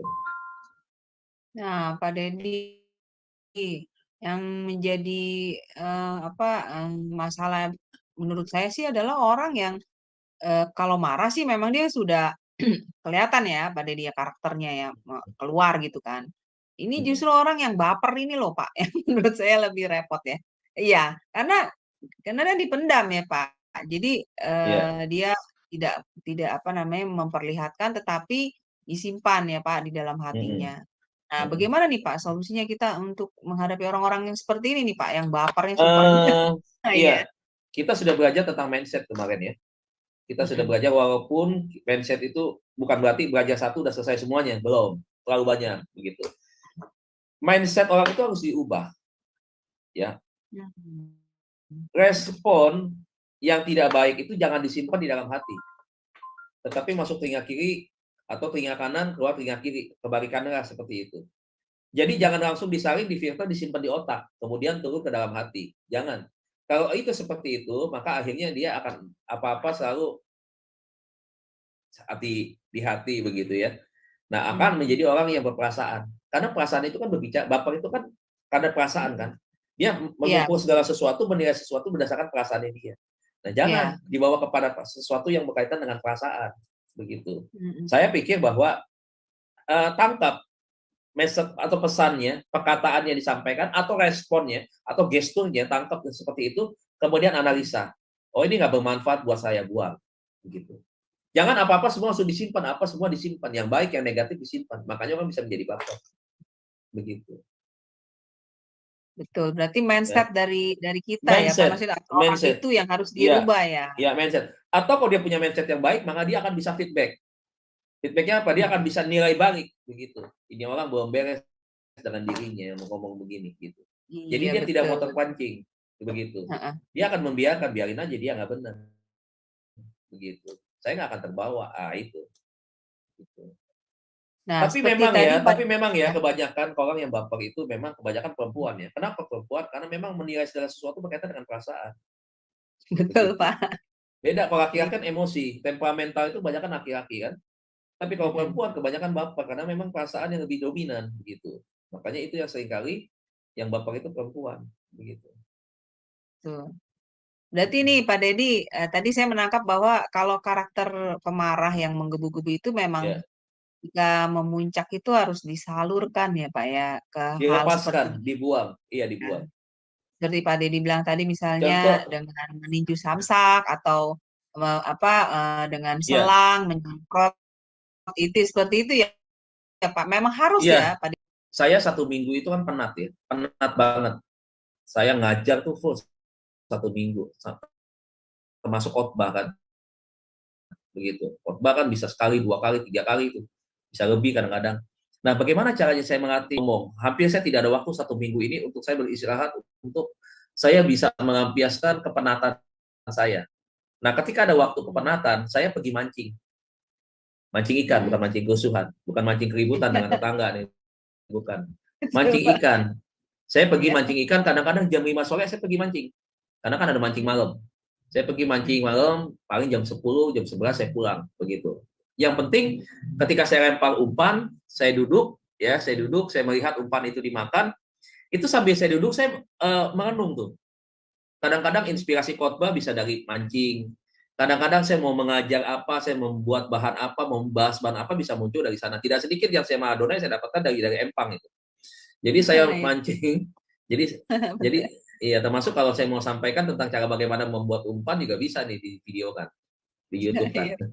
Jadi waktu itu saya mancing begitu ya. Ketika saya mancing, ikan itu dimakan, ikan itu memakan umpan, saya menarik itu rasanya enak begitu. Ada sesuatu yang keluar. Nah, ketika saya selesai mancing, saya pulang itu refresh lagi begitu. Jadi capek tuh hilang lagi. Nah, saya hampir 3 minggu nih saya nggak mancing-mancing nih karena jadwal padat. Besok pagi saya harus mengajar, pagi-pagi jam 8 saya udah masuk, udah ngajar besok filsafat Pak. Sama siangnya saya habis itu selisih 5 menit saya harus ngajar lagi besok Pak dalam masyarakat Panjemuk. Mesti belajar lagi. Sore saya harus jadi jam saya ini profesi saya beda, hitungan per jam beda gitu. Besok saya menjalankan 3 profesi saya. Nih, saya sebutin. Jam 8 sampai jam 1 saya dosen. Jam 2 sampai jam 4 sore saya pelatih badminton. Jam 7 sampai jam 9 saya gembala jemaat. Besok ada komsel. Bisa bayangin tuh. Jam 5 sampai jam 6 saya agent asuransi. Besok ketemu klien. Prudensial. Ibu lihat aktivitas saya. Iya. Iya, itu. Padat begitu. ya, Pak. Padat. Udah kayak batu bata. Iya. Makanya ya inilah. Terkadang emang kadang-kadang memang kalau kita penat, kita capek ya memang kadang juga memancing emosi ya Pak. Sebenarnya ya Pak, seperti itu. Saya tahu solusinya, makanya ketika saya tahu saya capek, ya istri saya juga sudah tahu, wah saya capek, walaupun ngajar jangan pikir nggak capek, capek kan kita berpikir lebih capek daripada latihan bulu tangkis, begitu. Nah, dia tahu, karena kan memang saya suka cerita, kalau nggak cerita kan dia nggak tahu, ya dong. Kalau kita nggak cerita siapa yang tahu? Dan saya cerita, dan dia tahu, dia ngerti begitu. Nah, tinggal bagaimana feedback saya ke dia, gitu kan, untuk komunikasi tetap terbangun. Gitu. Biasanya WA, telepon, apa malam, kalau misalkan kayak begini nih, selesai ngajar kan kita ngobrol di kamar, begitu kan, ngobrol apa tadi pagi tentang apa, ngobrol tentang anak, gitu, yang sekolah di Jepang nih sekarang nih, kan kita ngobrol begitu ya, komunikasi terbangun begitu. Nah, kalau ada sesuatu ya tentunya ya kita diskusi bersama begitu. Jadi kalau saya tadi ya nggak memutuskan berdasarkan otoritas kan saya pegang, tetapi saya tidak menganggap bahwa ini saya berkuasa sepenuhnya tanpa berkomunikasi saya berhak mengambil keputusan, enggak. Saya melatih supaya itu komunikasi tetap terbangun. Jadi untuk mengulangi tadi salah cara pengambilan keputusan supaya tidak akhirnya menjadi konflik dan menunjukkan kemarahan begitu. Ya biasanya begitu. Nah, kepenatan itu saya lakukan dengan itu. Tapi kadang-kadang tidak itu juga. Kadang-kadang saya pergi makan. Makan ya apa yang saya mau suka, mau makan durian nih, saya pergi makan durian nih gitu. Ya udah saya makan durian, saya pulang, udah kepenatan hilang. Jadi itu. Karena kan memang kejenuh ya, jenuh. Itu kita mengajar badminton saya hampir 15 tahun. Itu jenuhnya bukan main itu. Ya, kemudian ya aktivitas yang kita lakukan monoton setiap hari pasti mendatangkan kejenuhan. Kita perlu refresh. Nah, refreshnya apa yang positif tentunya begitu. Nah, kalau saya ya kadang-kadang kalau nggak mancing, ya saya paling juga itu tadi. Selain saya juga jualan ya Bapak Ibu ya, saya juga jualan nih di marketplace. Saya jualan pancingan bekas, barang-barang bekas saya jual. Saya iya benar Bapak Ibu. Saya kadang-kadang dari jemaat suka dapat kiriman barang bekas tapi yang masih bisa layak pakai untuk dijual, saya jual itu kan uangnya untuk gereja ya. Jadi saya tidak ambil buat gereja. Jadi buat nambahin kas gereja lah gitu. Tapi kadang-kadang suka dapat fee gitu. Pak, ambil sekian. Oh ya udah. Gitu. Ada orang bilang, Pak mau jualin motor, kayak jualin mobil, kayak jualin kulkas, nih mesin cuci, apa saya jualin. Bapak Ibu lihat, saya pendeta begitu. S3 loh Bapak Ibu. Saya masih mau begitu. Iya. Luar biasa, Pak. Iya, gitu. Bukan cari pujian nih, bukan cari pujian saya. Saya kan bilang ya, hidup saya sebagai pendeta, saya tidak mau mencari uang, keuntungan dari gereja. Justru yang ada, kita bekerja, kita bisnis, bagaimana kita memikirkan kita bisa bantu gereja. Yang benar begitu. Amin, amin. Iya, Nah, bukannya kita buka gereja hanya untuk cari keuntungan pribadi kita, mengakainin duit jemaat. Itu bukan pendeta, itu bukan hamba Tuhan itu. Nggak boleh begitu. Iya. nah, Pak Dedi nih, Ibu Heni ada menjawab bahwa marah karena akal sehatnya dia buang. Benar, Nah, Bu. Benar, Bu. ini mengenai ini nih Bu Heni, saya jadi teringat mengenai orang pemarah yang dia pendam ya Pak Dedi. Jadi amarahnya itu tidak keluar gitu, dia pendam. Nah, ini bisakah menyebabkan orang itu jadi setengah miring, Pak? Bisa, sangat bisa. Sangat bisa, sangat bisa. Oh. Satu, misalkan ya. Satu. Perceraian atau perselingkuhan bisa menyebabkan pasangan itu langsung depresi, tidak lewatin stres. Karena pertama ada satu guncangan yang hebat di dalam psikisnya dia, kejiwaannya dia. Orang yang tadinya dia anggap dia, pertama orang yang dia percaya, yang dia sayangi juga tentunya, tiba-tiba ketahuan berkhianat. Nah itu bisa menyebabkan guncangan langsung begitu. Tidak tunggu-tunggu lagi lewat nggak yang mau makan, lewat asam lambung dulu, lewat kena lewat kena itu enggak, bisa langsung kena goncangan. Makanya tadi ya, kemarahannya itu dia mau keluarkan kemarahan yang nggak bisa, tetapi akhirnya kemarahan itu berbalik ke dalam diri dia sendiri. Akhirnya dia terguncang. Bisa seperti itu. Kenapa dia nggak berani melawan? Mungkin ya itu tadi ya, suaminya lebih keras misalkan. Kemudian mungkin suaminya lebih kaya, memang orang kaya, dia mungkin secara ekonomi dulu bukan orang kaya, dinikahi begitu ya. Sehingga ada hal-hal yang membuat dia ketakutan seperti itu. Nah, akhirnya diri dia sendiri, serangan itu, musuh itu juga berbalik menyerang dia sendiri. Akhirnya dia terguncang secara kejiwaan, dia nggak kuat. Begitu bisa. Nah, orang yang sering marah itu juga akan bisa menyebabkan seperti itu. Bisa sama begitu. Jadi seperti orang skizofrenia jadinya begitu. Kadang-kadang kemarahannya jadi nggak benar. Ada kucing lewat, dia marahin sama dia. Kamu ngapain sih? Bolak-balik sini aja ya. Kucing ngajak ngomong. Itu aja udah stres dia.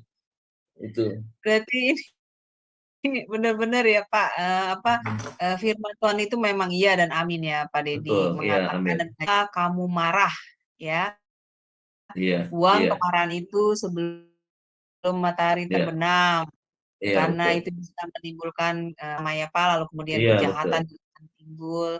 Luar biasa ya Pak Dedi, materi malam ini baik Bapak Ibu sekalian dengan pembelajaran materi mengenai mengendalikan amarah.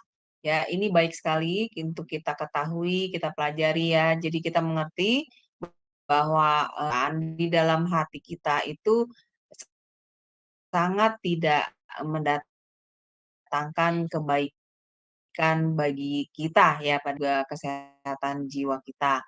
Baik, apakah ini sepertinya tidak ada yang bertanya ya Pak Dedi? Mungkin terkagum-kagum mendengar penjelasan dari Pak Dedi. Jadi tidak ada yang bertanya.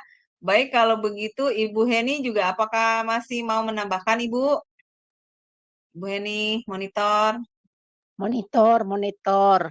Ya, Ya, Pak sudah Dedi, sampai terima tempat. kasih. Ya, udah di Ya. kerjaan.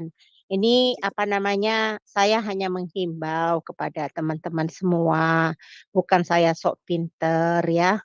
Saya juga begitu diproses ya. Dulu saya juga orangnya gampang marah, gampang tersinggung, mudah mudah apa namanya? Mudah kecewa sama orang gitu. Ya, harus kita latih diri kita sebab kita kan adalah umat kudus Tuhan ya. Jangan sampai marah. Tadi kan Pak Dedi udah kasih ayat. Itu ayat favorit saya tuh Pak Dedi. Orang yang bisa mengatasi marah itu melebihi dari seorang pahlawan. Jadi kita harus menang terhadap diri kita sendiri. Jangan kita ditembak terus sama si iblis ya. Konyol. Ya. Pokoknya yang namanya marah itu memalukan diri sendiri. Membuka aib istilahnya ya Pak. Benar. Membuka aib dirinya sendiri kalau dia marah. Nih ada dulu yang konseling sama saya nih Pak Dedi.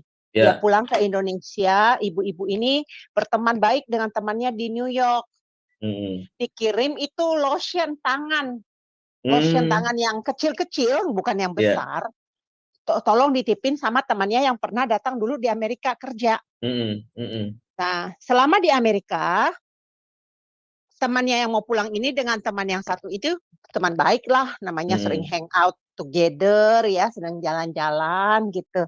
Selalu bilang, oh aku mah percaya sama kamu, oh kamu orangnya baik, aku percaya gitu. Tetapi hanya dalam satu hal, gara-gara lotion itu bisa mengakibatkan polemik ya. Polemiknya itu teman yang berangkat ke Indonesia itu nggak merasa tersinggung, nggak merasa marah, dia cuma hanya cerita kepada saya, Bu Heni, ini gimana? Jangan marah Bu, itu dia memalukan diri dia sendiri. Kalau dia nanya apa, karena dia bilang gini, Bu nanti setelah sampai, tolong ya Bu di videoin, kirimin ke saya buktinya bahwa Ibu sudah kasih itu hand lotionnya kepada teman yang orang-orang yang di Indonesia itu. Nah, aduh Bu, dia bilang sama saya, dia ngomong kalau dia percaya sama saya, tapi kenapa masalah ini aja dia ngomong kayak gitu? Udah jangan tersinggung, dia sebenarnya dia punya kelainan jiwa, dia nggak waras. Kalau dia waras dia nggak mungkin begitu. Kalau dia waras dia nggak mungkin mempermalukan dirinya sendiri, gitu loh. Ya kan? Saya bilang gitu. Jadi kadang-kadang kita hati-hati kita melakukan itu, kita menelanjangi diri kita sendiri.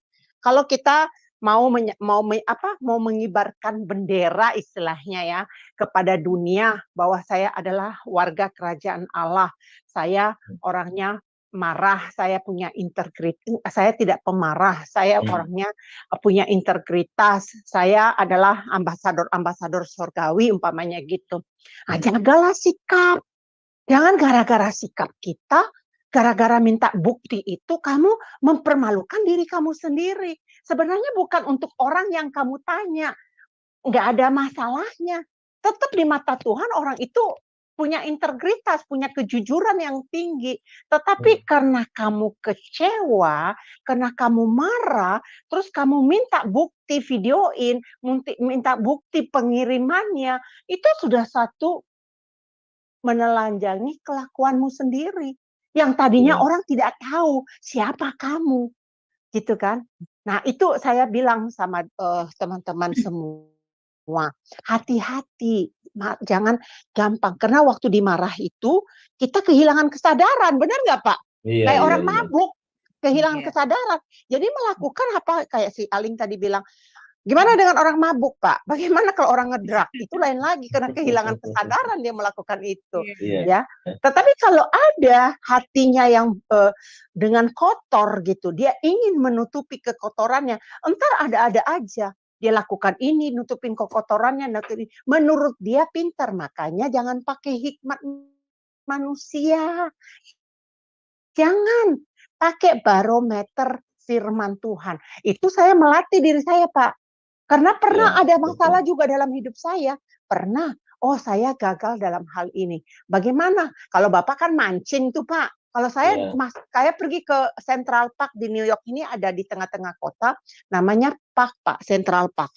Di situ saya duduk dan merenungkan apa yang saya pernah lakukan salah, apa ini, saya merenungkan bagaimana ya solusinya untuk supaya saya berkemenangan.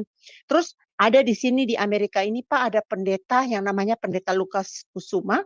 Dia mengajarkan marah tidak mengakibatkan dosa. Kalau kamu marah mengakibatkan dosa, itu sangat-sangat berbahaya itu. Itu nggak boleh katanya gitu. Nah, akhirnya saya belajar dan saya terapkan. Apa saya berhasil satu kali? Tidak, gagal. Tapi saya nggak mau mengatakan, waduh, pernah sih Pak putus asa. Kenapa sih gua gagal lagi ya? Kenapa sih gua kalah lagi ya gitu? Tapi terus lagi. Iya, saya pernah Pak diajarin sama pendeta. Di sini namanya Pendeta Yosua Yongki, kasih karet Pak di tangan. Begitu saya itu salah kalah, satunya. Begitu saya marah, saya cepret tangan saya. Saya marah lagi, saya cepret tangan saya. Kan sakit tuh Pak. Saya cepretnya bukan asal cepret doang, saya cepret bener-beneran. Sampai bos saya bilang gini, ada apa dengan kamu? Kamu kenapa nyakitin hati kamu? Nggak boleh. Menurut orang Amerika itu kelainan jiwa itu, Pak. Kelainan jiwa. Nah, jadi saya mau tanya sama Ibu nih, selama Ibu dulu suka marah-marah gitu, Ibu pernah nggak ngerobek duit orang? Gimana? Selama Ibu marah-marah begitu, Ibu pernah nggak merobek duitnya duit dolar? Oh, nggak pernah. Nggak pernah, aman berarti, aman. Masih waras ya Pak? Masih. Iya. Tapi benar Bu, gini Bu, salah satu terapinya adalah, salah satunya selain karet adalah Ibu berdiri di cermin. Ini bukan Ibu lah ya, siapapun ya yang mau mengurangi kemarahannya adalah selalu banyak bercermin, lihat dirinya dia. Kenapa sih kamu pemarah? Kamu tuh jelek begitu. Ya selalu kita ngomong begitu. Kita bilang bukan mengutuki diri, tapi bilang kamu harus berubah tuh. Kamu tuh nggak pantas jadi pemarah. Lihat kamu nih, kamu orang berpendidikan misalkan gitu, kamu pelayan Tuhan, kamu ini selalu ngomong begitu. Jadi melatih kita, mengingatkan nih. Kayak Daud kan pernah ngomong ya, kita berkata bangunlah hai jiwaku. Begitu. Dia memperkatakan sesuatu ke dalam dirinya dia supaya untuk mengingatkan, iya aku udah nggak boleh marah lagi. Jadi latihannya salah satu begitu, menyampaikan pesan-pesan yang positif, seakan-akan sedang menasihati diri kita sendiri. Mungkin ketika kita dinasihat orang lain kita nggak terima. Kenapa? Karena orang lain bukan kita. Tapi ketika kita melihat dalam kaca, ini adalah kita sendiri. Masa kita mau ngamuk sama diri kita sendiri? Itu gambaran kita kok. Begitu. Kita mau pecahin tuh kaca kan nggak mungkin. Nah kita yang menasihati diri kita sendiri begitu. Kamu sayang temperamen ya, begitu. Kamu nggak boleh temperamen dong, kamu harus begini dong, begitu. Jadi salah satu yang pada kita bisa mengurangi. Gitu. Ya, selain karet. Apalagi buat perempuan ya Pak, bagus nih sambil ngasih.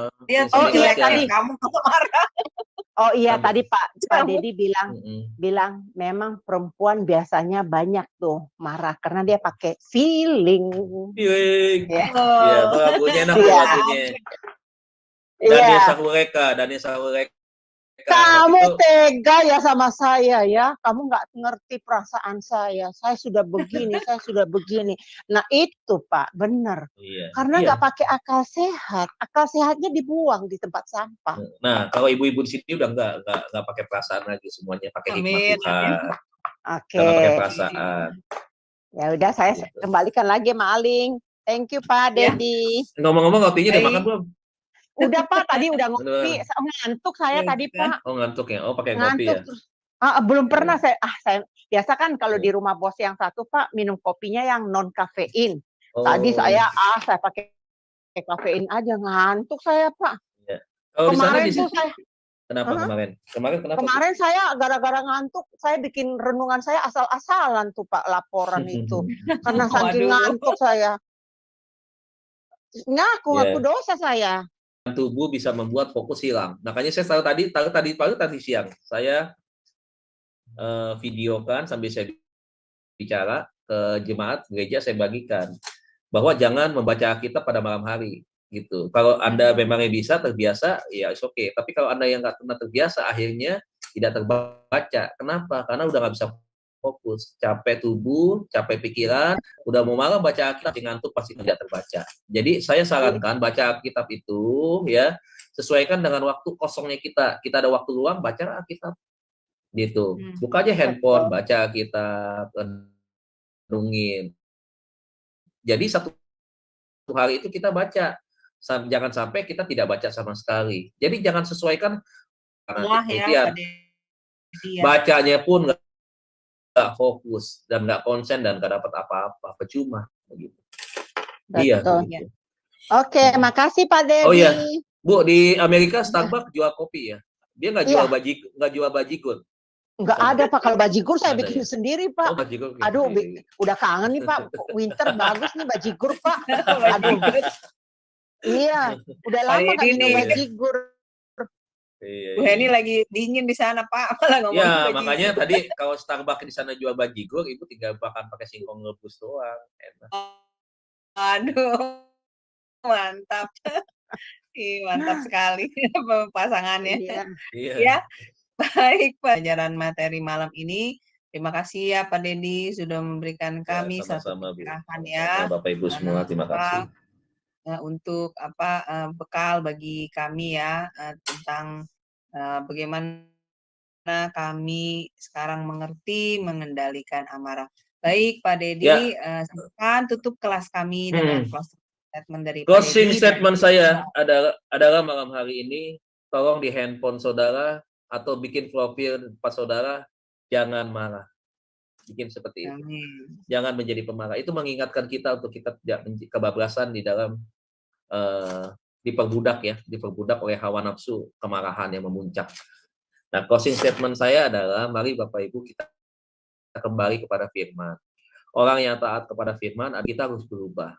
Hidup kita harus mengalami kebaikan demi kebaikan, dan jangan lupa kalau kita berhasil melewati segala kebaikan itu, yakinkan kita pasti bisa lakukan. Kenapa? Karena bukan kekuatan kita, tapi kekuatan Tuhan. Dan kalau kita sudah bisa berubah dari kehidupan manusia lama menjadi manusia yang baru, maka ingatlah untuk kita selalu bersyukur kepada Tuhan. Karena semua itu hanya Tuhan yang bisa memampukan kita. Tuhan Yesus berkati kita semua, Bu Aring, Bu Heni, dan semua tim. Thank you buat malam hari ini.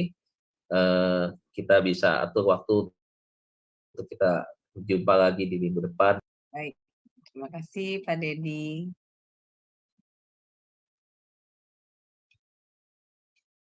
Silakan Pak, pimpin kita berdoa ya.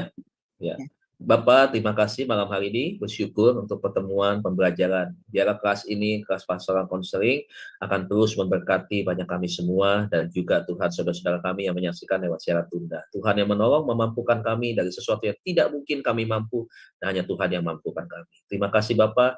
Sebentar kami akan berpisah, kami terbatas dalam ruang dan waktu, dengan berbagai tempat, tidak hanya di Indonesia tapi di luar negeri.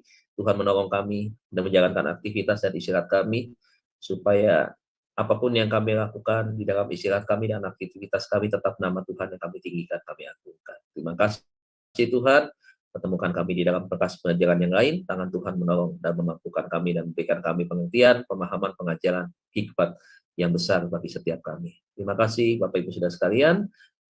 Terima berkat Allah Bapa kita di surga, cinta kasih daripada Tuhan kita Yesus Kristus. Pertolongan, penghiburan, penyertaan Allah Roh Kudus akan terus menuntun menyertai kita. Sepanjang malam hari ini, sepanjang siang ini, bahkan sepanjang pagi ini, di dalam tangan Tuhan Yesus Kristus. Dan pada satu kali kelak kita akan berjumpa dengan Tuhan di awan-awan, menjadikan kita pemenang, bahkan lebih daripada pemenang yang percaya dan diberkati. Bersama-sama kita katakan. Amin. Amin. Baik, terima kasih Pak Dedi untuk pelayanannya yang luar biasa bagi kami semua malam ini. Semoga pelayanan Pak Dedi diberkati Tuhan lebih dan lebih lagi menjadi berkat bagi banyak orang. Amin. Amin. Baik Bapak Ibu sekalian, kelas ini akan tetap ada ya di minggu depan di hari yang sama, hari Kamis di pukul yang sama, yaitu pukul 21.00 waktu Indonesia Barat, dengan tema-tema yang menarik lainnya lagi. Baik Bapak Ibu sekalian, semoga pengajaran malam ini menjadi berkat bagi Bapak Ibu semua ya. Baik, sekarang kita akan akhiri kelas kita. Selamat beristirahat Bapak Ibu semua. Tuhan berkati. Shalom, shalom, shalom.